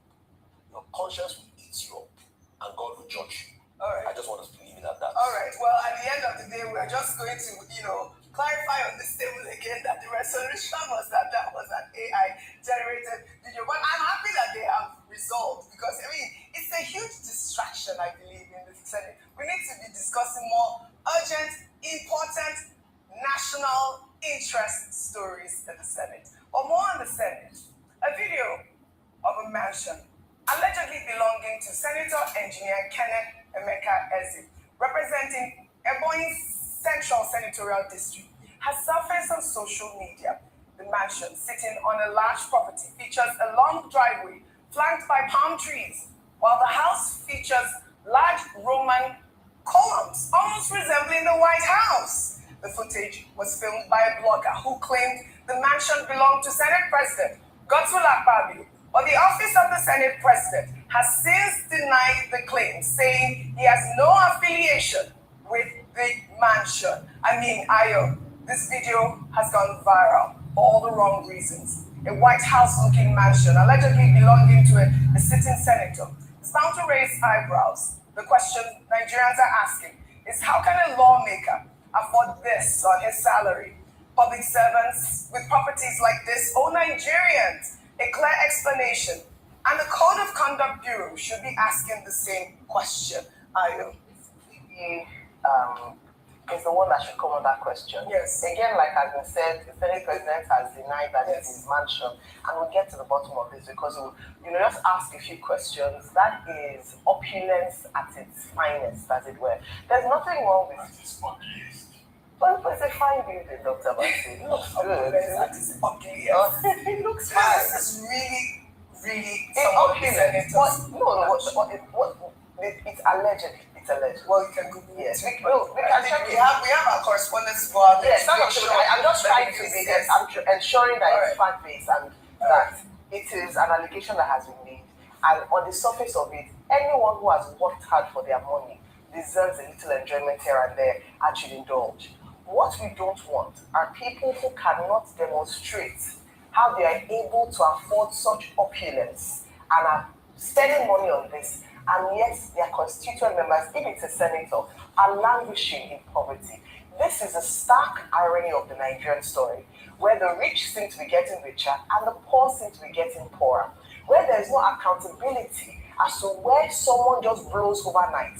You come into an election, you win your seat, and all of a sudden you are living a lavish lifestyle that you cannot account for. And that's why I call again the government authority, the CCB, to come into questions. A lot of these senators, House of Reps members, political appointees need to answer questions. There are people that have private jets that they've never done any job in their lives except be politicians. There are people that have built multiple houses, own properties in Nigeria, across Nigeria and abroad, and have never done any work in a day that is from the private sector, just political jobbers. How did they make that money? This is a question mark that is one of the fundamental problems that we have here in Nigeria. And so once we make that investigation and conclusion as to who owns that house, the onus is on the CC, because what I keep preaching is prevention. How do we ensure that state resources are not, siphoned into personal pockets? That is the main question, and it's happened for too many years. Institutions are faulty and are not doing their jobs as well. This whole week alone, we have scrutinized the budget, the 2026 budget, with all of these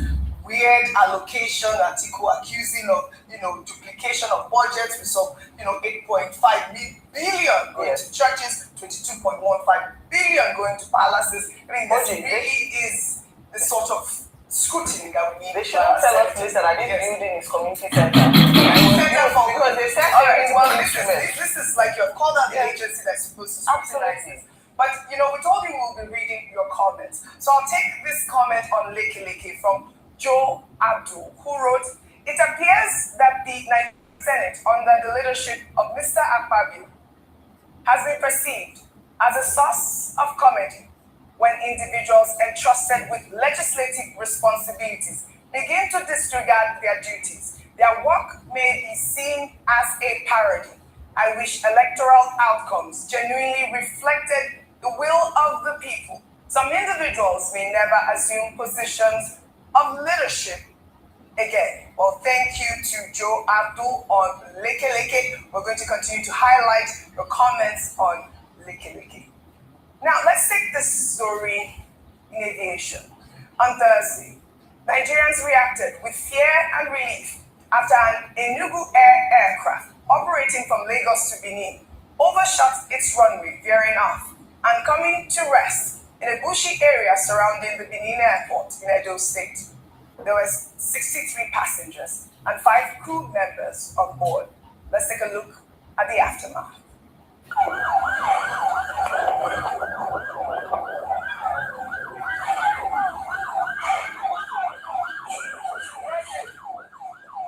Oh, Jesus Christ. Thank you.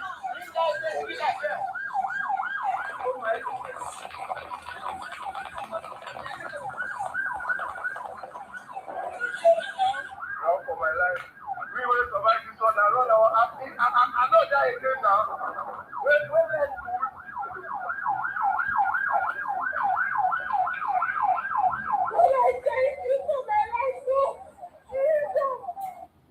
While all passengers and crew were safely evacuated, and the Nigerian Safety Investigation Bureau has launched an immediate investigation, Enugu Air confirmed the incident and warned of possible temporary adjustments to flight schedules, while many Nigerians online questioned the condition of the runway and the circumstances that led to the runway excursion. The NSIB must investigate this thoroughly, and its findings must be made public. Aviation safety is not negotiable. When I saw this video circulating yesterday, my heart sank. I was like, I hope everyone is safe. I mean, Enugu Air is saying it was a runway excursion, but you know, we had other passengers reporting their eyewitness stories that, you know, it looked like, you know, a forced landing of some sort. The runway in Benin has been called into question at this moment. Your thoughts? I mean, so like you said, there are many accounts. Yes. But when accidents like this happen, let's allow the accident investigation Correct. to give us a report on it. I think they've released a preliminary report and they're from there, they're taking it Yes. from there. So let's allow them. But we just pray everybody is safe. We thank God that we didn't have any Everyone is safe. Yes. loss of life. Everyone is safe. Dr. Mati, you comment before I go. So first, the issue because of the cost, because of the accident. And this is a case of a very lucky escape. Right. Because there was no fire. Correct. That aircraft could have been lost into flames. There were no casualties. But it's good that Enugu Air has said, you know, this will be investigated by the AIB and other relevant agencies to find out what exactly happened. But it's also a reminder that airlines should take appropriate precautions because, of course, as we have always said, safety is very important. There was a lady there looking for babe. Where is babe? Where is my babe? Are you okay, my babe? And all that. Must have been Some people thought that was comical. It was not comical. No. Because imagine the trauma that all the persons who went through this will have gone through. Should they require any assistance, Enugu Air should also provide that assistance, assistance in terms of counseling and whatever support they may need. Well said. Thank you for your submission. Now, to a video that is sparking outrage and calls for accountability within the Nigerian police force. In this now viral clip, an officer was seen confronting a driver during a stop and search and threatening him that if he were evil, he would have been immediately detained. Let's take a look. I'm getting off, right?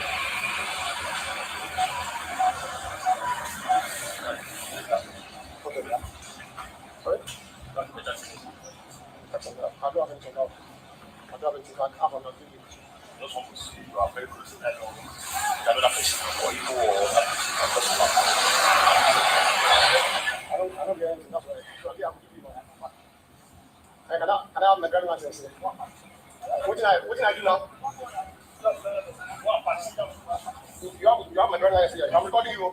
To let you know, I'm recording you right now. So can I have my driving license? Check your paper and then let's go.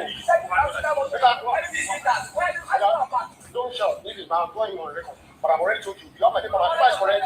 Everything is there. You are with my driving license. I haven't committed any. What if I said? I haven't committed any offense.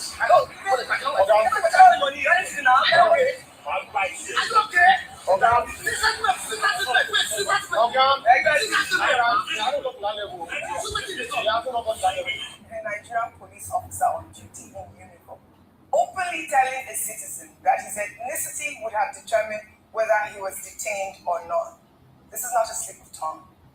That is a window into a mindset. And it is exactly the kind of institutionalized ethnic profiling that erodes public trust in law enforcement. Dr. Bachi, your thoughts? Well, first, the Nigerian police force should investigate this. The person was recorded. The identity should not be difficult for the Nigerian police force to establish, because these are the persons who discredit that institution and who, cause division in the Nigerian society. It's called the Nigerian police force. It's a police force for all Nigerians, whether the person is on the highway to Ibadan or whatever highway it is. And the man also spoke Yoruba, perhaps he's a Yoruba person, now saying that he would slap the person and that he would, would have detained him if he was Igbo. So this officer should be identified and sanctioned. The present Inspector General of Police has been calling for professionalism, and he has been saying during this election season there will be a lot of professionalism. Now, this is somebody who has to be disciplined. The police force has a disciplinary committee. Number 3 is that during NSAS, one of the demands of the protesters was that all these policemen should be subjected to psychiatric tests. There was some motion in that direction. Some people, I think in the Special Anti-Robbery Squad, they were taken to Abuja. They said they would be taken, even if they did at that time. That is a program that should be sustained. We cannot have people with mental health problems on the streets of Nigeria, and you give them guns and you ask them to check for papers. Yes. And it is after a fashion that when Nigerian policemen check all your papers and your papers are correct, they still will not allow you to go. No. In fact, some people have been reported as asking for fire extinguisher. If they don't ask for fire extinguisher, or if you have it, right, they will ask for that triangular thing. C caution, they call it. They will ask for C caution. Right. If you produce C caution, they may ask for your birth certificate. Birth certificate? Yeah. Have you not had one? These 6 people's phones, right, they will be asking for your bank account. This is really unfortunate. But we have highlighted this video, yes, and now we have to make sure that the Nigerian police force, take note of these officers, and there should be disciplinary action.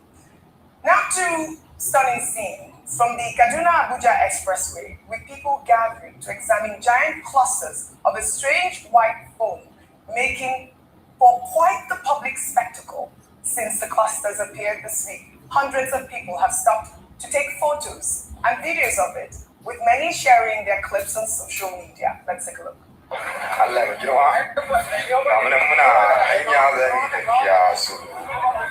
Allah kuma ya sa mun wani abu da ban taba ganin irin wannan abun ba da rayuwa kun bana fitowa da kasa mun ga daga inda yake fitowa gashi nan daga inda yake fitowa gashi nan kasa yau ai ka shiga wallahi ka shiga ina na ruwa ne na in ka shiga wallahi sai ka tafi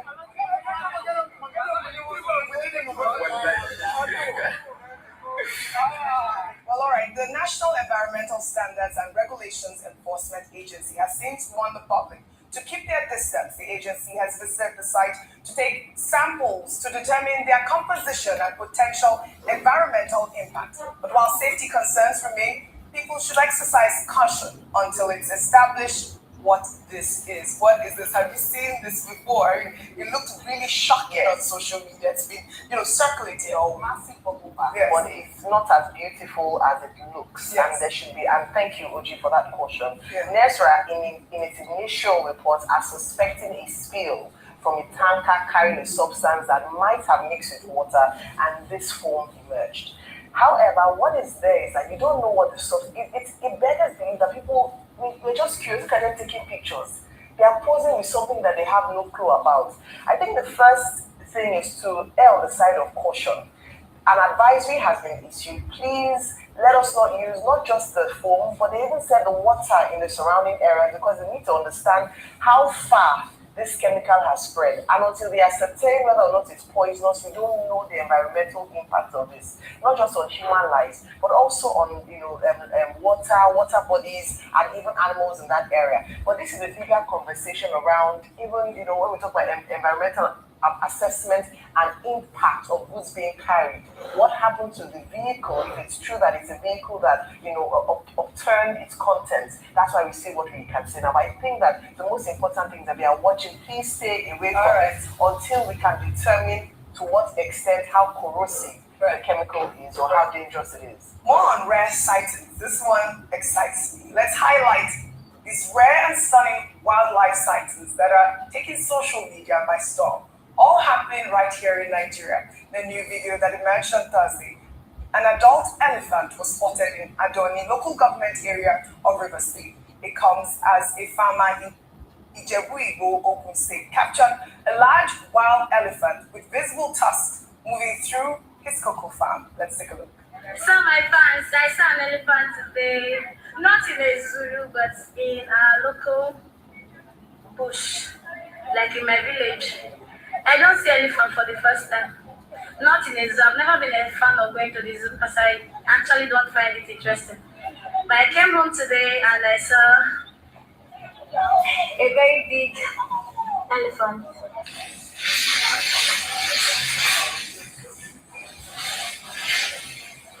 Live, you look at my kid down. Live on Andoni full time, live. All right, Nigerians online are reacting with a mix of wonder, humor, and genuine conservation concerns. Many are urging communities not to harm the animals, pointing out that African forest elephants are critically endangered. This one excites me because I would have, love to be there, but it raises a lot of concerns. How are they coming out now in rare view? Really quick. So, I would have loved to be there. It was only for safari. It was not safari. No, they are harmless. But you know what is happening, don't you? These are harmless. In fact, we should be crying that we are seeing them like this. Because it means that we are attacking their own ecosystem. We are attacking their own habitat. That's why they are migrating to our habitat. Please, they are not me too. Don't kill them. Please, you can't remove their tusks as well. Don't remove their tusks. Very important. You can just admire them from afar and wave and say, elephant, that boy. It should remain like that. Yeah, beautiful. But we need to hear from, the conservation and life and get them into it. Because I don't like that, but all right. Yes. There is a community managed elephant park, which has been there. What is the state of that park? How is it well managed? Yes. These elephants are now escaping from the park into places where they can be exported. And if you look at the tusk of that elephant, that's a very expensive tusk. And that's why it's relevant that this elephant should not be attacked and should not end up as a pepper soup. They should not. Because when you said you were excited, I thought you were thinking of... No, I don't eat elephant meat. No, I don't eat elephant meat at all. I like pepper soup, but not elephant meat. Please, don't attack this beautiful endangered species. Now let's highlight, before we take our good news report, let's highlight the photo of the day featuring President Bola Ahmed Tinubu receiving his grandkids and family on a visit at the State House. The picture shared on Thursday by President's daughter-in-law, Leal Tinubu. The president is seen. What's your name? How does a government agency that officially does not exist end up billions of naira allocated in the Nigeria's national budget?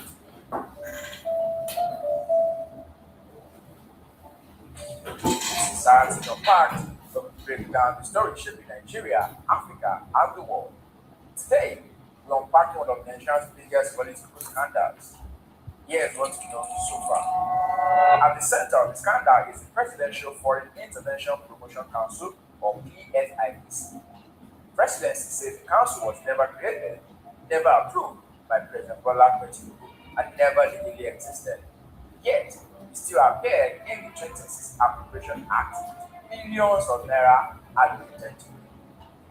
The man at the center of the scandal is Ekpa. Authorities accuse him of forging State House documents and presenting himself as the council's Director General. But Adeyemi insists was legitimately appointed and says he's been persecuted after exposing corruption within government.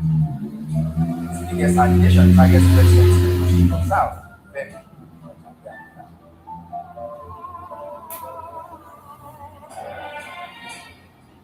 Adeyemi claims he borrowed 400 million naira to secure the appointment and says another 200 million naira was later demanded along with a 48% share of the proposed stake of funding. But Miller has denied any wrongdoing. Ironically, was also the first senior government official to petition security agencies describing PFIPC as fraudulent. Authorities have since charged the PFIPC with offences including forgery and impersonation. The latest development has been transferred from the Police Intelligence Response Team, or IRT, to the Nigerian Police National Cybercrime Center as investigations continue. But here is where the story gets even more troubling. Documents obtained by Sahara Reporter shows official correspondence from both chambers of the National Assembly addressed the FIPC. Records also show the office of the Secretary to the Government of the Federation processed its request for office accommodation. And even after the presidency declared the council fictitious, Sahara Reporters found the official signage still mounted inside the Federal Secretariat. Scandal has also revived scrutiny of Miller over separate controversies, including allegations contained in a leaked Aso Rock memo involving about 64 billion naira in oil revenue and a disciplinary case from his time practicing law in the United States. Those matters are separate from the PFIPC investigation. The presidency now says the PFIPC never existed, yet it appeared in a budget signed by President Bola Ahmed was allocated billions of naira in the 2026 Appropriation Act, exchanged official correspondence with government institutions, and operated from office space inside the Federal Secretariat. The question is no longer just whether documents were forged, it's whether multiple layers of government failed or whether some officials knowingly looked the other way. But one question remains: was this really the work of one man, or was this scandal exposed a much deeper network operates at the highest levels of the government? This has been Sarah TV unpacked. Follow Sarah TV and Sarah Reporter for verified updates as the story develops. See you next time.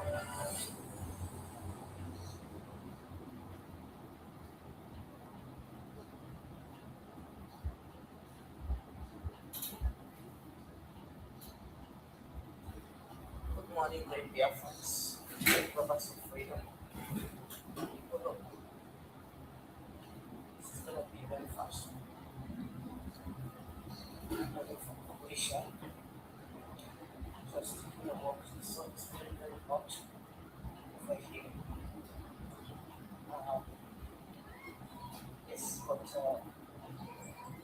I must continue no matter the propaganda, no matter the blackmailing, manipulations from the enemies. You see this very man called Mazi. You can't destroy him. You see the very struggle he established called IPOB. You cannot hold them. You can't. There is nothing you can do to bring Mazi Kanu down or to pull down the struggle established.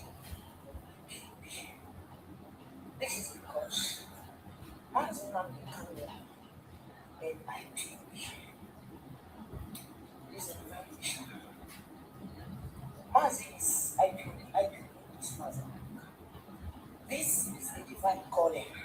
That is why you see that as homogeneous, as big, as corrupt, as vast as Nigeria is, Nigeria cannot bring Mazi Kanu down. So who do you think you little thing, hiding in Kuwait or hiding in Switzerland, do you think you can do to Mazi Kanu? Now I want to send a message, a very strong message to this set of people. Those of you who are saying that Mazi Nnamdi Kanu is a terrorist. All these years you have been with him, you never knew he was a terrorist. There is no way you can serve under his administration and you call him a terrorist and you want to exonerate yourself. It's just a joker. Hello, ma. Hey, good morning. I just want to enjoy the beautiful sun. Taking a walk. That's where you live. Oh, yeah. Wow. Beautiful. You have a lot of landscapes. It's beautiful. Wonderful. So this is your property also? Wow. Whoa. It's unbelievable. That's a lot of work for you. And you manage everything yourself? Yeah. But administration and all that. Oh, great. Wow. Good. Okay, you too. Bye. So, as I was saying, you cannot tag Mazi Nnamdi Kanu a terrorist today because you are sacked. Because you are sacked from IPOB. You want to use the opportunity to blackmail Mazi Nnamdi Kanu, to tag them in terrorists. There is no way you can exonerate yourself because that thing you are calling him, you are automatically part of it.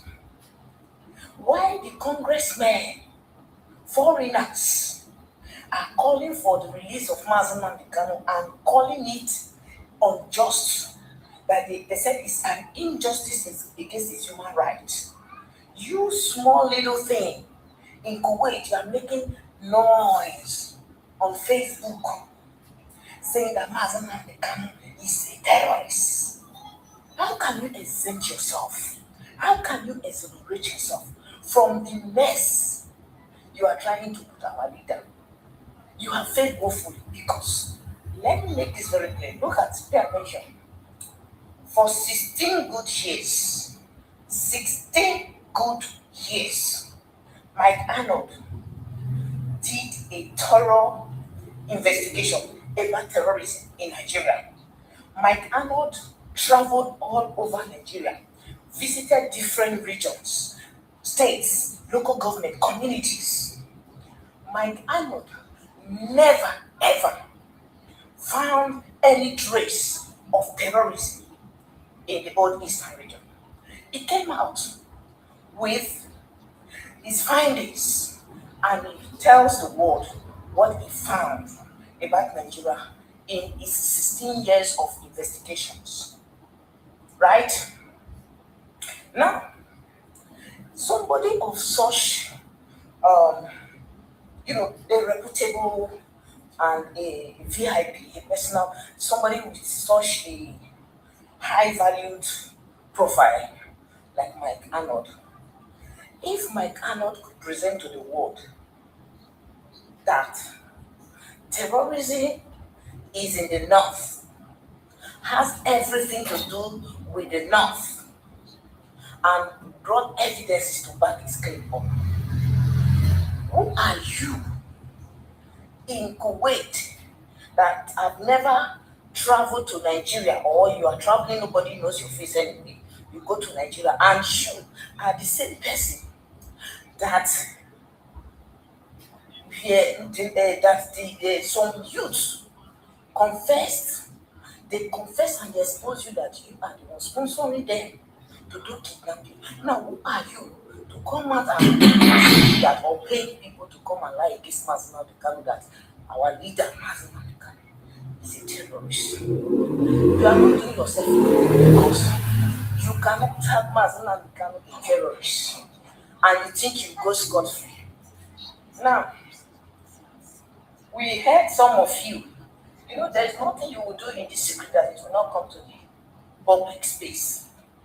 Why you people decided that you want to suspend him You want to suspend Mazi Nnamdi Kanu's position because you are afraid if they target terrorists, you don't want to be that terrorist wherever you are living. You want to protect your work, your position, and all that. Let me tell you, it is too late to cry when the head is already off.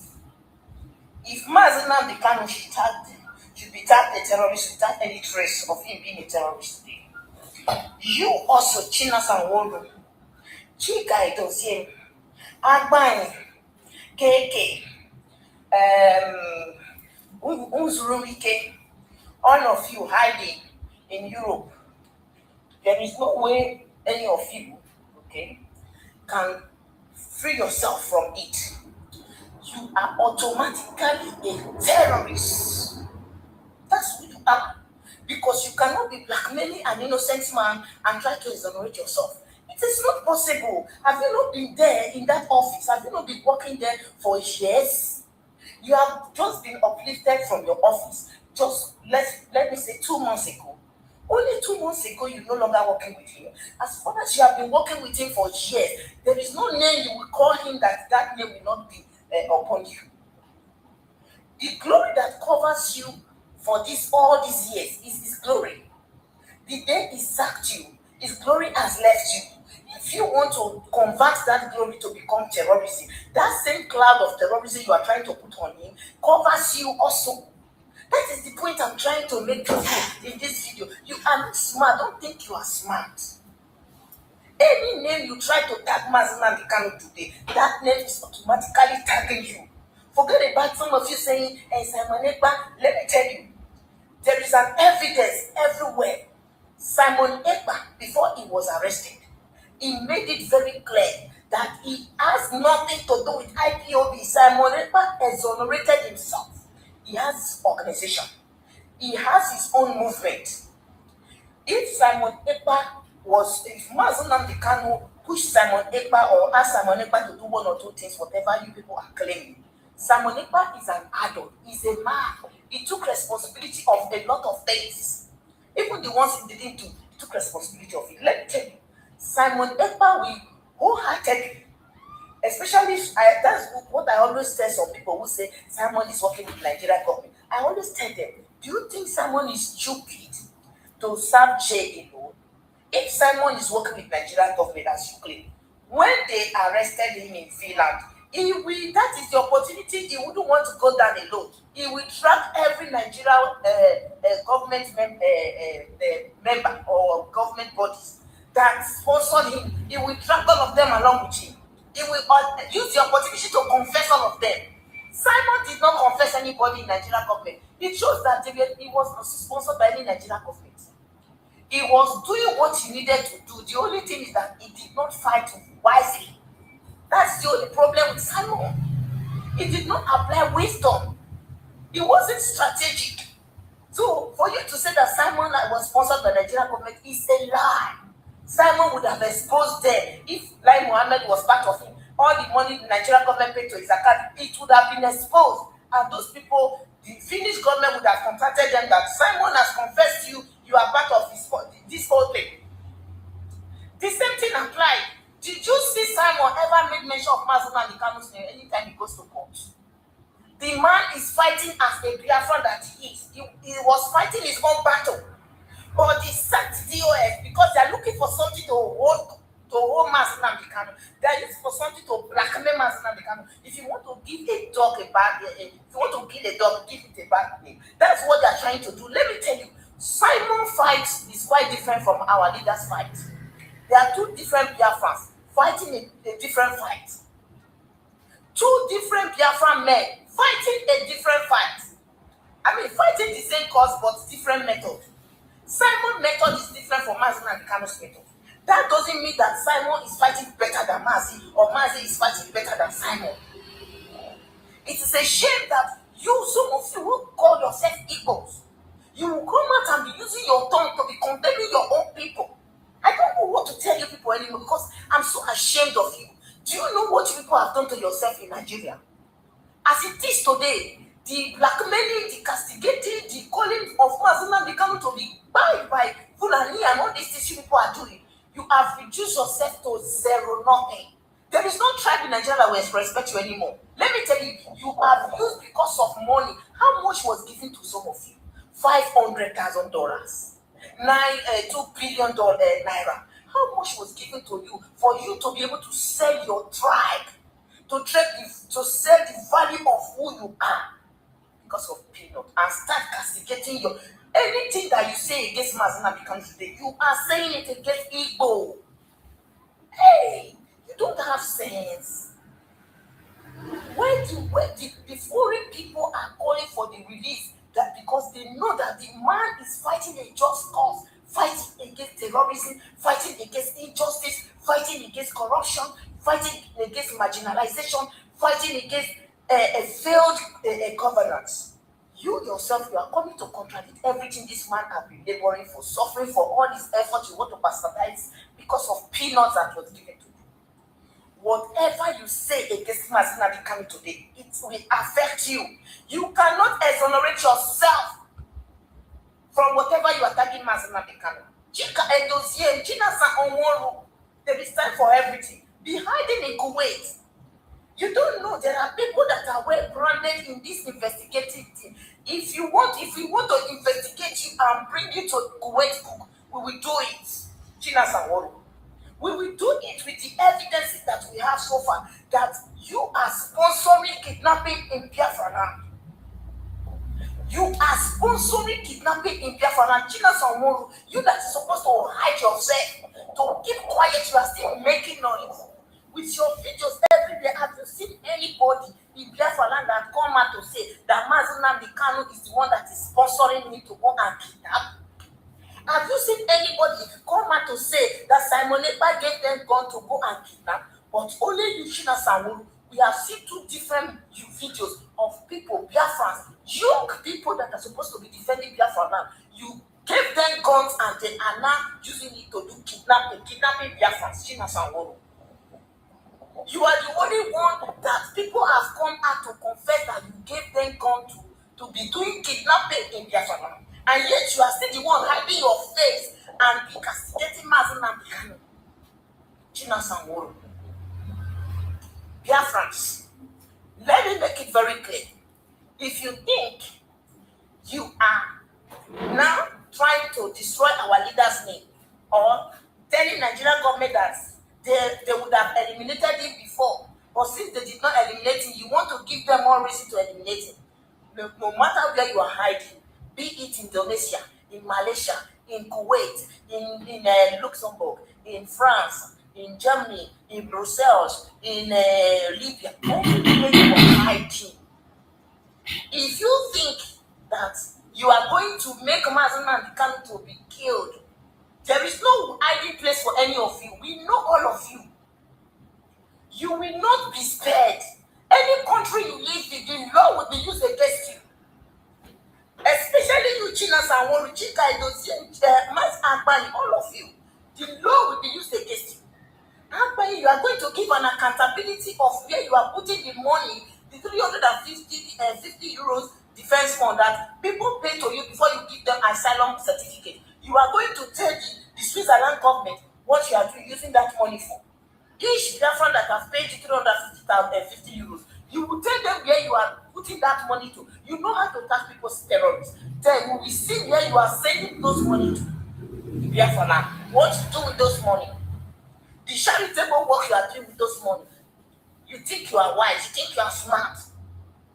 This is a freedom fighting. IPOB is a brand.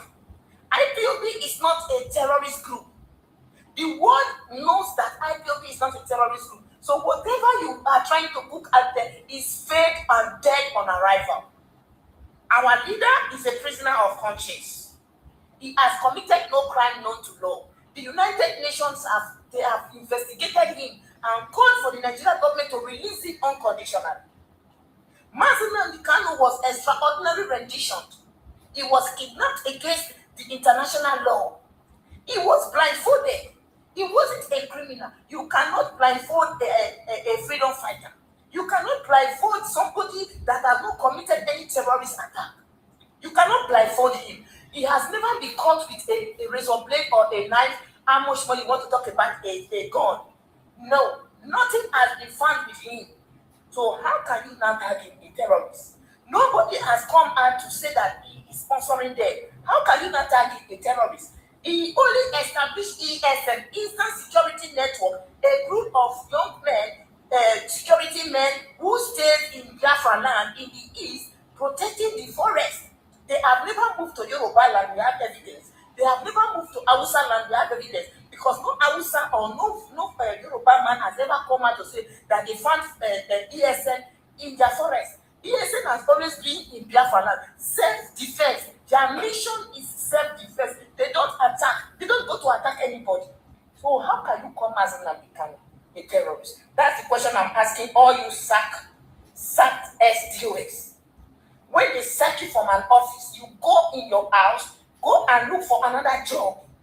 Go and form your own movement. All you cowards hiding under another man's glory. Why can't you just leave the brand Nnamdi Kanu? Can you just live without calling that name Badi? Why can't you live without calling the name IPOB, Mazi Nnamdi Kanu DOS? These are one. The three of them are one. It's like the Trinity. Father, Son, and the Father, the Son, and the Spirit, the Holy Spirit, according to the Bible. That is how IPOB is. You have IPOB, you have Nnamdi Kanu, then you have the DOS. These three are three in one. Please, leave these three alone. They owe you no explanation whatsoever. The work of these three is to establish a nation called Biafra. The work of this Trinity is to establish a nation called Biafra. So you have nothing, absolutely nothing to do with this brand. IPOB, Mazi Nnamdi Kanu, and DOS is one, three in one. The mission is to restore Biafra. I hope this is clear. So any of you that thinks you want to come out, you want to take what does not belong to you, you want to take what you were not there from Adam, what was built by this man, his effort, you want to bastardize it, you want to blackmail him, thinking that, oh, the word terrorist, people don't want to hear it, so let us use terrorists to target. You are a failure because it is not known for that. The Western world are not stupid. They are not, Alamajeri, they are not Fulanis that are looking for people to blackmail IPOB, to tag IPOB a terrorist. You are a failed and a complete failed fellow, thinking that you can do anything to hurt our leader. Our leader is unstoppable. You get that? Know this and know yourself, and do yourself a favor by completely removing this trinity from your mouth. IPOB, DOS, and Mazi Nnamdi Kanu. You don't belong to this trinity. You have nothing to do with this trinity. You have been sacked. Both you and your followers, go and continue to build your Biafra community organization established in Australia. That is where you belong. That is what you own. Not IPOB. Not now, not tomorrow, not in any time.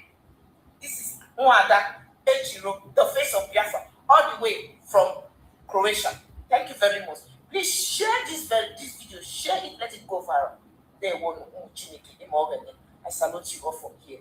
Wado Umamurioke. Bye. You're welcome, sir. Okay, so we will be talking about Igbo marginalization. That's why you're here. And we have been instructed that you have a lot of juice, that we should squeeze all the knowledge you have because we want to learn. We're younger. We're young people and we want to gain from your wealth of experience. When we talk about Igbo marginalization, there's one name that always pops up. I know there are lots of other names, but we hear of Nnamdi Azikiwe. We hear of him. So for Ndi Igbos, do you think he was a blessing or he was a curse? Well, the question, as you know, I think is a difficult one to answer because it was both. Oh, wow. Yeah, both a blessing and both also a curse. Frankly speaking, I can tell you that he is more of a curse than a blessing to the Igbo people or the Igbo race. That's how I want to put it. Yeah. So why would you say that? That he's more of a blessing, he's more of a curse, you said, than a blessing. Yeah. I'm saying this because now, if I go back to 1948, which was when India got its independence from the British colonial masters. Okay. Something happened in India. The people of the present day Pakistan said that they are not willing to be in the same country with the Hindus who are in majority. That they will prefer a situation India be divided into two, carving out Pakistan from India. Because they themselves, the people of present-day Pakistan, majority of them are Muslims. Wow. And that was in 1948. Yeah. And here we have a father, a forebearer, who say one in the list of the first educated Igbo men, very educated, who studied in the US. Even we believe he taught briefly in a university or in a higher institution in the US before coming down here in the 40s. Now, in this country, Nigeria got its independence in 1960. So if you remove how many years from 1948 to 1960, that's how many years? Okay, now, the people of Pakistan saw what lay before them. But this is our great father. He didn't see anything. He was so blind. But why do we say he's blind? I don't know. It's difficult to say whether he was blind or whatever he did it deliberately. Yeah. Our people, the Igbo people, they loved this man. Yeah. Many were ready to lay down their life for him. Exactly. And I will tell you, he took everything and gave them virtually very little in return. Very, very little in return.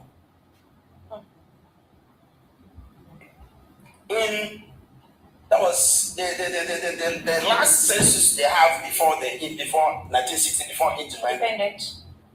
From what Mr. Robert Sweet, a British colonial officer who participated, who played an active role in the census, told us that the census was rigged. Oh. So more like they lied about the numbers. Yeah, the number of the North was so much bloated. Oh. Contrary to the real number that they have. And besides, we have a North that is, I don't know, I wouldn't say double, possibly 3 times bigger or 4 times bigger than, or even 5 times bigger than the entire South. Now, they have the land mass. They didn't have the population. But the British chose to inflate their figures to establish a situation where the North will perpetually rule this country. Which is still happening. And which is the situation right now.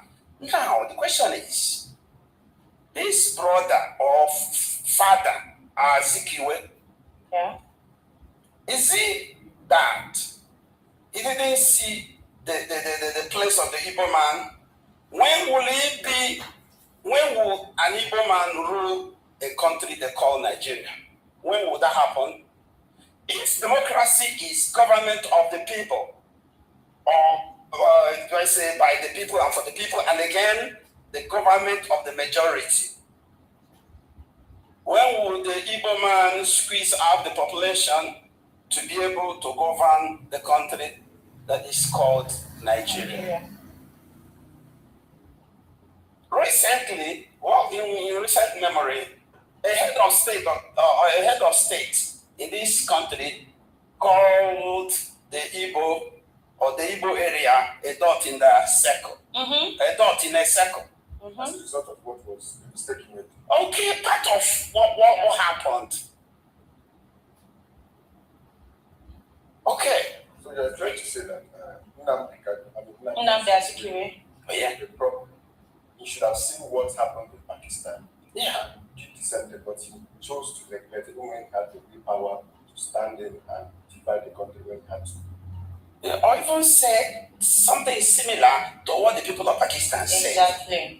That if the British have given these people the land area and also given them the population, it's established that they will use what they've been given to dominate us forever. That is the implication.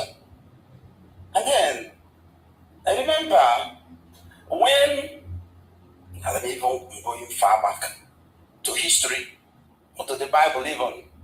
Okay. When Solomon finished ruling, when he died, and his son, Rehoboam, came to power, and the people pleaded and said, please, can you lessen the hardship what we suffered under your father so that we can roll with you?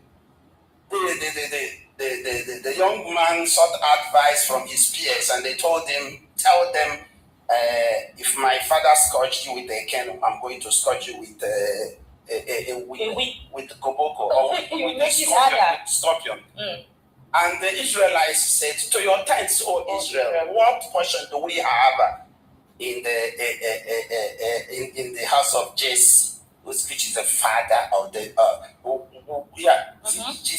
to your tents, O Israel. What do we have? What portion do we have in the house of Jesse? Jesse is the father of David that gave birth to Solomon. Exactly. Do you understand? The people of they made that decision. So one would have thought that what happened in Pakistan, which incidentally was also part of a British colony, the same British that colonized Nigeria, that this man would have seen the reason, would have seen why you have an excuse, you have something you can point to. That you did in Pakistan, do it for us here, for us in this place. Now come to think about it. If you begin to think, not talk of the people that are dying presently in this present country called Nigeria, go back to the Civil War, go back to as far since the history of this country, since amalgamation, the number of the Igbo people that have laid down their lives for this particular country. Even when you minus the Civil War, there's a riot when there's a riot in Jos. Yeah, the Igbo people that are killed today, apart from the owners of the land, their businesses are destroyed. It has continued. It has continued. Even when they went to beg the Northerners to say, please, let's have independence, it's good for us, and they said they are not yet ready for independence. What happened? They still killed some of the people that went to beg them that Nigeria will become independent. Wow.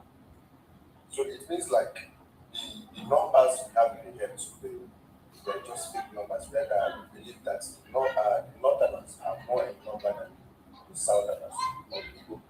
So it's more of a just the word I would say, but not the actual amount of what we are counting. Oh, for quite some time, there has really never been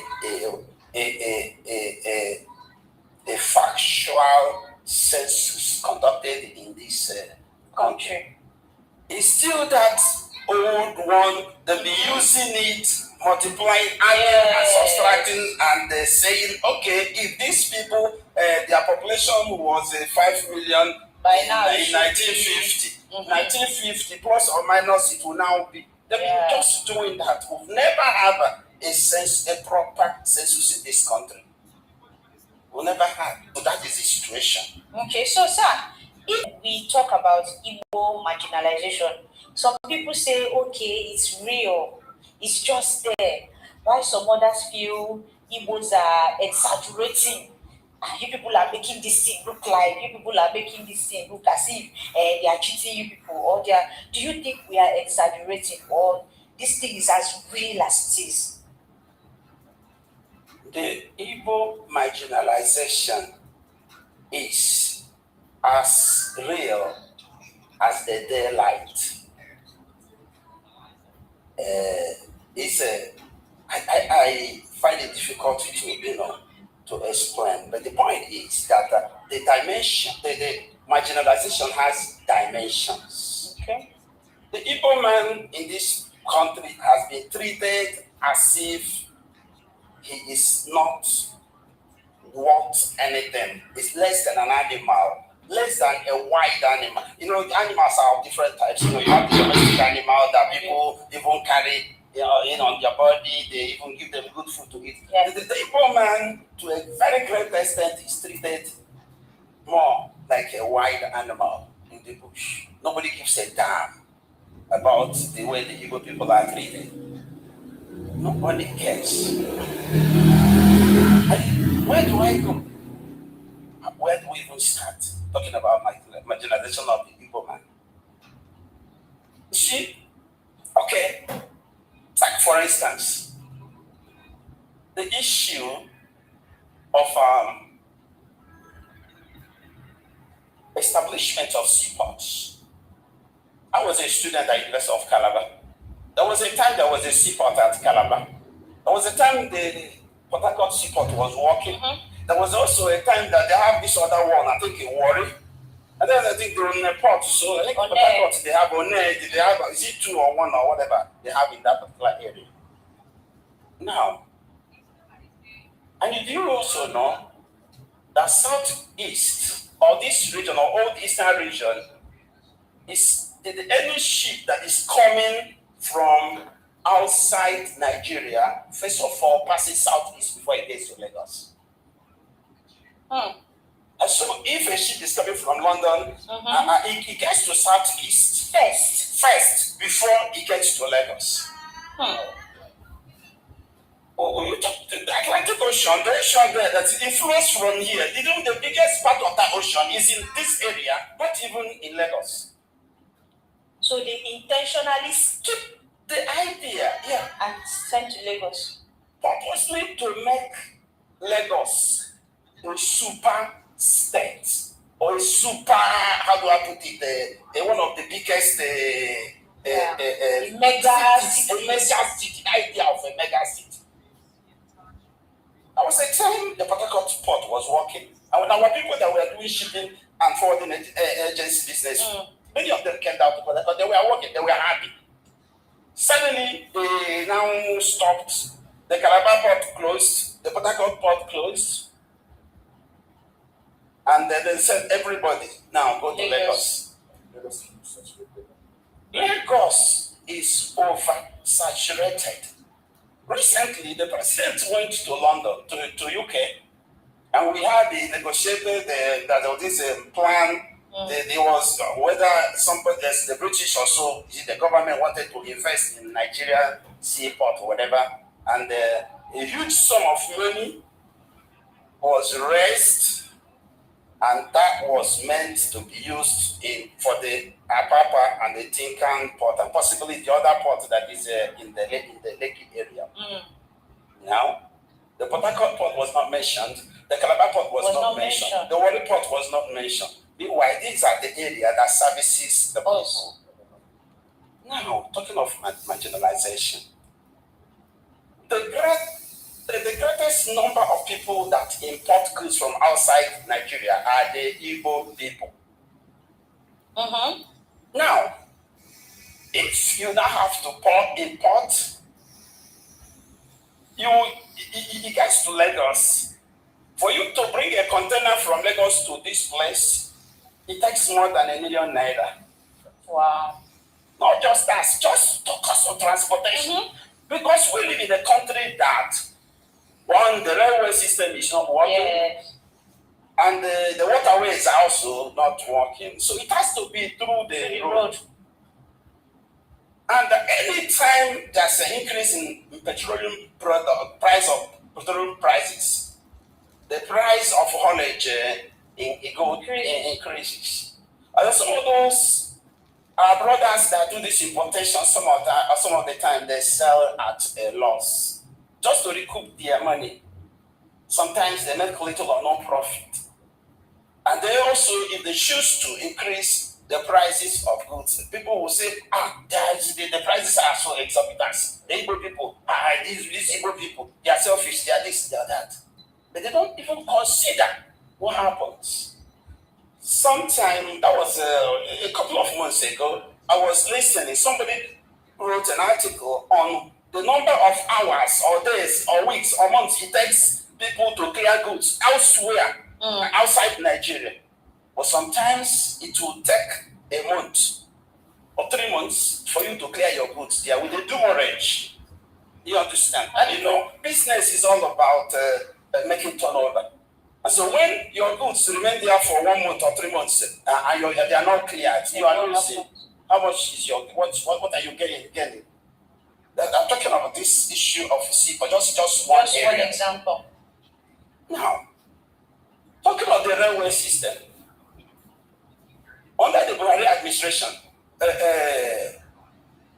our brother, I don't even know whether to call him a brother or Amechi, the one they call Rotimi Amechi. Yeah. He was in charge of transport, the Minister for Transport. They even have to do a railway line that enters Nigeria Republic. Oh. The money that is also being used in doing all this, the money that comes from Igbo land. Why do I say Igbo land? I say Igbo land because although these people, they call themselves, they say Niger Delta. Now, who are the Niger Delta people? Good question. A great number of those people, the majority of those people in that area are Igbos, are all Igbos. True. Port Harcourt was named after a European, but the original name is Igbo. Till today, Port Harcourt is being ruled by the Obi of Port Harcourt. It's an Igbo man. Wow. So, talk of that area, the whole resources in that area. So, we are like the goose that lays the golden eggs. That doesn't benefit from it in any way. That's what the Igbo man is. You mentioned the Igbos being in other sides of the people that say they are the Niger Delta. So we want to talk about Igbos having fewer states. Does it affect power? Does it affect the resources that come? Because if you go to Delta states, there are Igbos there. You go to Port Harcourt, Igbos there. You go to Bayelsa, some places in Bayelsa, there are Igbo people there. You go to Calabar, there are still Igbo people there if you go to Calabar. So, but when you ask them now, Southeast, they will just give you 5. I say it's only 5 Southeastern. So, do you think it's intentional? They reduce the states, so they reduce power, they reduce resources that come. It is intentional. It's deliberate. In 1983, when Samu Mbakwe was the governor of Imo State, Obi Igbo was part of Imo State. Oh, really? Obi Igbo, yes, Obi Igbo, yes. He used to be part of Imo State. Oh. Now, under what they call the Mama Nasa boundary adjustment, they started carving rich, oil-rich, mineral-rich areas into some of the areas, into some states where they will now tell them you are not Igbo. Say you are not Igbo. You understand? And they continue to do that. Immediately they moved Obibo out of Rivers, out of Imo State. Yeah. What happened? They changed the name to Oyibo. Oh, not Obibo anymore. Mbakwe had to cry. Mbakwe said something. What the meaning of Obibo is the heart of Igbo land. How can you now take it away? Take the heart of Igbo people, the heart of Igbo land. You move it. Obibo is the heart. Obibo is the heart. Yes. How can you take it away? But then nobody listened because we have nobody to cry for us. As a defeated people, what can we do? It didn't end there. Do you know today, the Igbo people that live in Benue and in Kogi State, those people live in their ancestral land. They are not migrants. The Benue people will say they are migrants. They want to treat, they deny them their, originally, they were carved out through this process, through that boundary adjustment. Yes. They were carved out from old Anambra State. Yeah, and when Benue was divided into two to carve out Kogi State, some of them fell under Kogi. That is why today you have Igbos in Kogi. Yes, you have in Benue. Yes. The funny thing is, it's really not funny, it's a wicked thing. That the least developed part of Benue State is within that area that the Igbo people, those ancestral Igbo lands that in Benue State, that's the least developed. The government of the Benue will not develop it. They see them as a nobody. So they were just carved out into that place to be made mess of, to be treated as subhumans. It's annoying. Why is he annoying? It's annoying because they keep trying to make these people disown their Igbo identity. Yeah. We are not the only people that fought the war. People have been fighting war. Yeah. So even when you talk of marginalization, looking at even the war we fought, the Civil War, so much happened. Do you know that war is so bad? It's a very bad thing because people die. So many people die. But there's two sides to a coin. The Igbo people were able to fight that war for 30 months. Upon the embargo and everything, they didn't import even a liter of petroleum or kerosene or even aviation oil. It was drilled. We drilled our oil here. We got our kerosene. We got everything, including aviation oil, here for 3 good months, or 3 good 30, just 3 years, 3 years, without importing even a gallon. So, the marginalization, what the country would have gained even from the war, by asking these people, you people, how did you sustain yourself for these 3 years? Those people that did it, some of them are still alive. That were able to drill oil, refine it within Nigeria. Today, Nigeria cannot refine, even when they are not fighting a civil war. Nigeria cannot refine. You're talking of importing oil. They import from Senegal, importing from Niger Republic. And things, is it not stranger than fiction? When there are people who have this knowledge, who can say, because we are still part of Nigeria, as a matter of fact, when you can still get those people to now help you. Yeah. But show us how you did it. Teach us. Maybe those people will be paid if they do that job or if they teach them. So rather the country will rather suffer than depend on the Igbo man to make the supply. To supply them or to teach them what they need to know. But many countries that pass through their stage moved to a higher level. Talk of South Korea. You know where the level where they are now. Some people say they are in 2050. So I would say this war is up to 2 years ago. Yeah. The war, we are still suffering from the effects, the aftermath of the war. Part of the residual effects of that war on the Igbo personality or even the Igbo geographical area is what we are talking about. Now, a large area of the present Cross River State, they are Igbos. Yeah. There's even a deputy governor there whose name was Ofobuche. So they tried to pronounce it to say Ofobucho. So it will not be Igbo. Oh, There was even a friend of mine. His name is Kanu. He said he's not Igbo. There's a student of mine here. He's even a police officer. So Peter Eke, I taught him here. He's from that area. He said he's Eke, but he's not Igbo.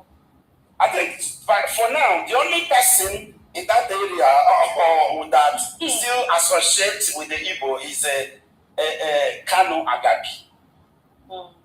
Kanu Agabi, you hear of Kanu? Yeah. He was former attorney general or something under Obasanjo, under Obasanjo region. I think he should be the only person. Otherwise, the rest of the people, the Igbo people, okay, there are these other people called the Izobo people. They say they came from Ebo, but the Izobo people, they are still not cross river. They still say they are Igbos. In Akwa Ibom, you have the Ikoreshe people. Those area. Then they are Igbos. Those people, their area. The father was a minister in the First Republic, and he became a governor too after in the Second Republic. I think in the Second Republic. So there are people. Those people, that area, they are Igbos. In a large number of them. The people of Ikoreshe in Akwa Ibom, they are Igbo. By then, none of them now say they are Igbo anymore. None of them now say they are Igbo. These are part of the effect of that war that we fought. It's funny. So, sir, our religious leaders, are they helping in this matter? They are benefiting from the marginalization, so they don't care. They don't even want to tell their brothers the truth, because a lot of people are influenced by religion. So they want to hear from religious leaders. Tell us, how did this happen? Because we have this boundary between Port Harcourt and Imo State. I've forgotten the name, but it bears the same name. Before there's Elele Port Harcourt, and there's another one in Imo State. These people that took oil in Imo State, they drew oil. So we have them in Port Harcourt. We also have them in Imo State, but they are just supposed to be here. No, it's very close here. When I remember the name, I'll call it. They be the same. So we have it in Imo State, and we also have it in Port Harcourt. What they did, they divided the boundary. So we have them in Imo State, and we still have them in Port Harcourt. Thank you. There is Ekpa in River State. There is Ekpa in Imo State. So why are you divided? Just put them together. So somebody from Ekpa in Imo State is saying I'm from Ekpa. I'm from Imo State. Somebody from Ekpa in River State is saying I'm from River State. Why? So what are our religious leaders doing? Do you think they are contributing, or they are even helping to? I think I have to say something on this Ekpa thing before I come to this, because that Ekpa case, Ekpa thing, is even ongoing right now. Yes, or Haji Ekpa. That what is it? The boundary adjustment that I spoke about earlier. Mm-hmm. They actually wanted to carve the entire Ekpa into River State. Oh, that was the idea. Wow. But there are this Igbo man, there are this man, S.A.N. Oso, Nsorobi of Ekpa. He was wealthy. And just like what Mbakwe said, talking about the heart of Igbo land, he said, no, you can be party to an arrangement whereby the Ekpa be carved into River State. The war has also ended before this thing happened. Remember the abandoned property issue. Remember the story of people like Dr. Eleshi Amadi, who started, who said he was having problem with the Arab people, and because he had problem with the Arab, that their own people, they are no longer Igbo people. They migrated from Guinea, and he started talking a lot of Bangladesh. You know, so Zombie SNO said no, that will not happen. So they now carved part of the Ekpa kingdom into River State. The people that agreed to go to River State, so they now started answering Ekpa Angela Bay. Those in River State are Ekpa Angela Bay. You don't have to Ekpa down here. But you know what? Or I do So, but the thing that is about that area is these people, they have an idea that Ebema is rich in mineral resources. So that is even the major reason why they want to tap them into rivers. And then, you know, there already you have people like Yeson Wike that will say it's not Igbo. They try to the strange things they do. They, you know, so when anything that belongs to the core Igbo here, you know, enters rivers, it now becomes a property for the nation.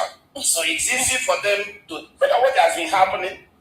The people who are the people that have been sponsoring the federal elections that have been going on. Is it not people from the River State? And those people, I don't understand them at all. I don't even understand how they are wired. They don't even remember their brothers. They don't even remember where they moved from, where they moved to that. The Retini I mentioned, the Ubima, I think his place is Ubima. Ubima is still correct Imo State now. Yes. That this boy that has served that is serving into life. That he is from Ubima. Their place is Ubima. And that is where the people of that Amechi area, that's where they migrated from. He says that's what they said. So the thing is that when they move, so what they are even doing, that was a couple of months, or was it last year or something? They came up with the idea. This place where they have gas in Imo State, what they say is the largest gas deposit in Africa. That is the area. One Yoruba man suggested, whether it's a member of the House of our National Assembly, suggested that area they count the Indo South. Just so that people like Asadi Dokubo and other people, these other people will continue to say, the Igbo man wants our oil. The Igbo man wants our oil. Do you understand? The one that the Igbo man owns, they still want to take it. Good too. I did something on energy. My PhD thesis is petroleum exploitation and socio-economic changes in the oil-producing communities of Nigeria. And it's the first of its kind, I must tell you. The only person that has written on petroleum, to the best of my knowledge, before mine was I forgot his name, Peter or something. He was at Uniport.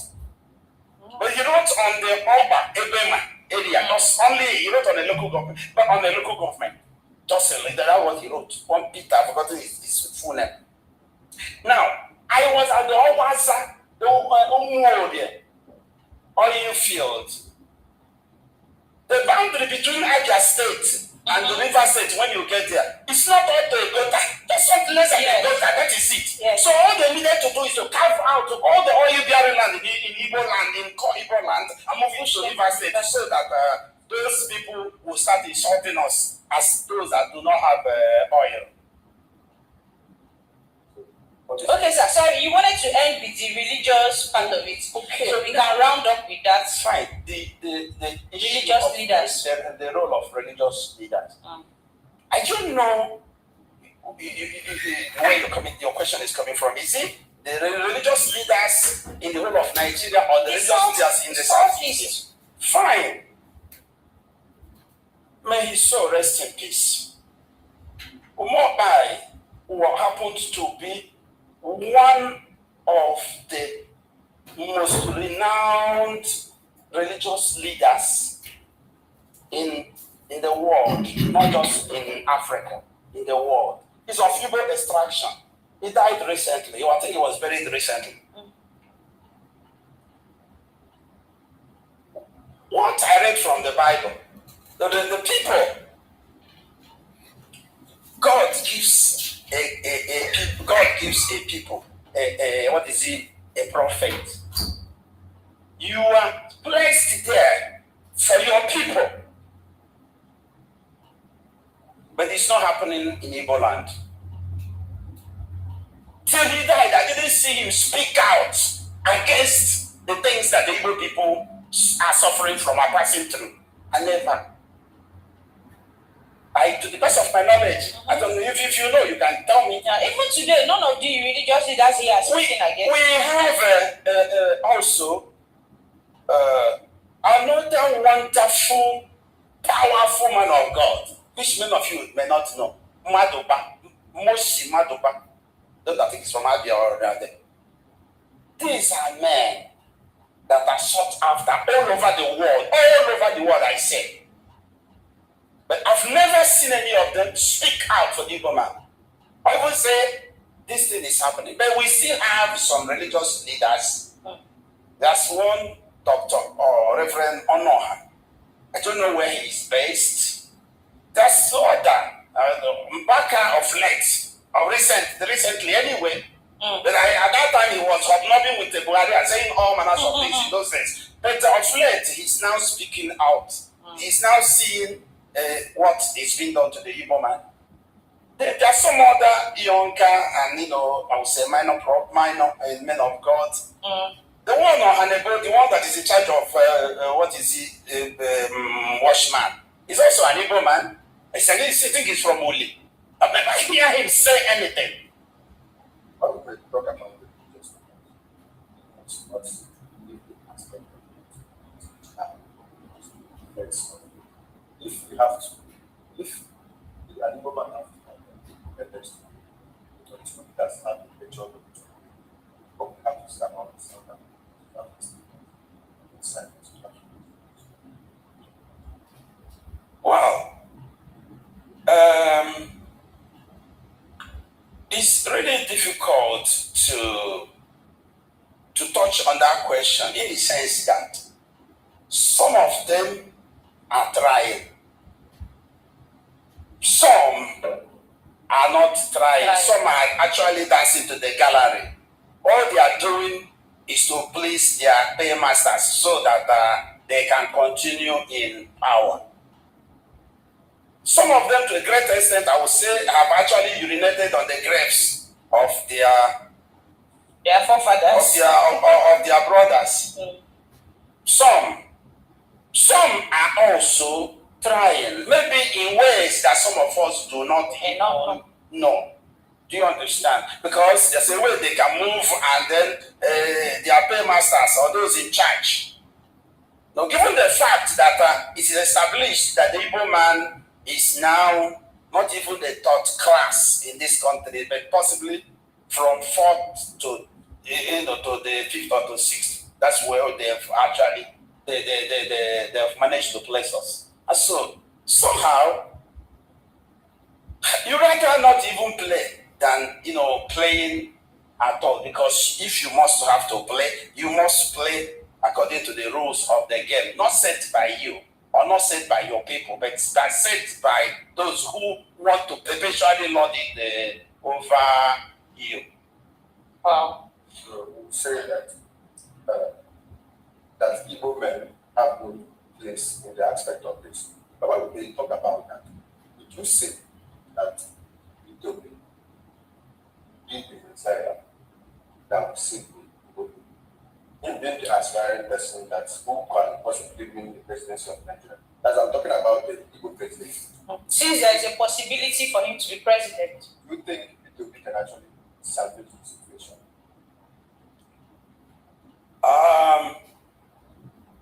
I'm very reluctant to talk about that. I'm not looking up to such a miracle. If you go back in history, you see that even part of the marginalization, part of the suffering that our people are even going through, was caused by some Igbo people. Agi Hiroshi wasn't he an Igbo man? He was. Do you know that this oil that is funding all the development projects in the entire country today, that it was Ekpa who went to US, who went to Europe to bring the oil companies. Talk of Texaco, Mobile, BP, Shell BP, all this. It was Ekpa that brought them to Nigeria. It was Emma Yobara, the then premier of Eastern Region, that gave them oil mining lease. It was Emma Yobara because the oil was a resource that belongs to Eastern Region and not to Nigeria. Because in the First Republic, the resources belong to the region. It was Ironsi that abrogated through the unification decree that he passed, which the same people he tried to favor, used to in killing him, destroying him. It was the unification decree that now said the regions no longer own their resources. It was IPOB that passed it. So the Igbo man is hated to the extent that no matter, even if he comes out to bootleg or to do an impossible thing to favor the other non-Igbos, he will still be hated. Why did they kill Hiroshi? All right, sir. Thank you so very much. It's been an amazing time with you here in the studios. I think today's episode is really loud. This is where we will hold as a Loud Mic podcast. This is indeed very loud and special, and we are grateful to have your knowledge in the room, and we appreciate you. Hopefully, we will still call on you if we have other episodes that we will need you. Hope you will be available, sir. We want to squeeze more just willing. Amen. That's true. All right. Thank you very much for joining us on today's episode of the Loud Mind Podcast. I remain your host, Princessa with the Sauce. Frank, see you next time. Will you be here? Will you not be here? Do I know? Be like Prof. that said, if God willing,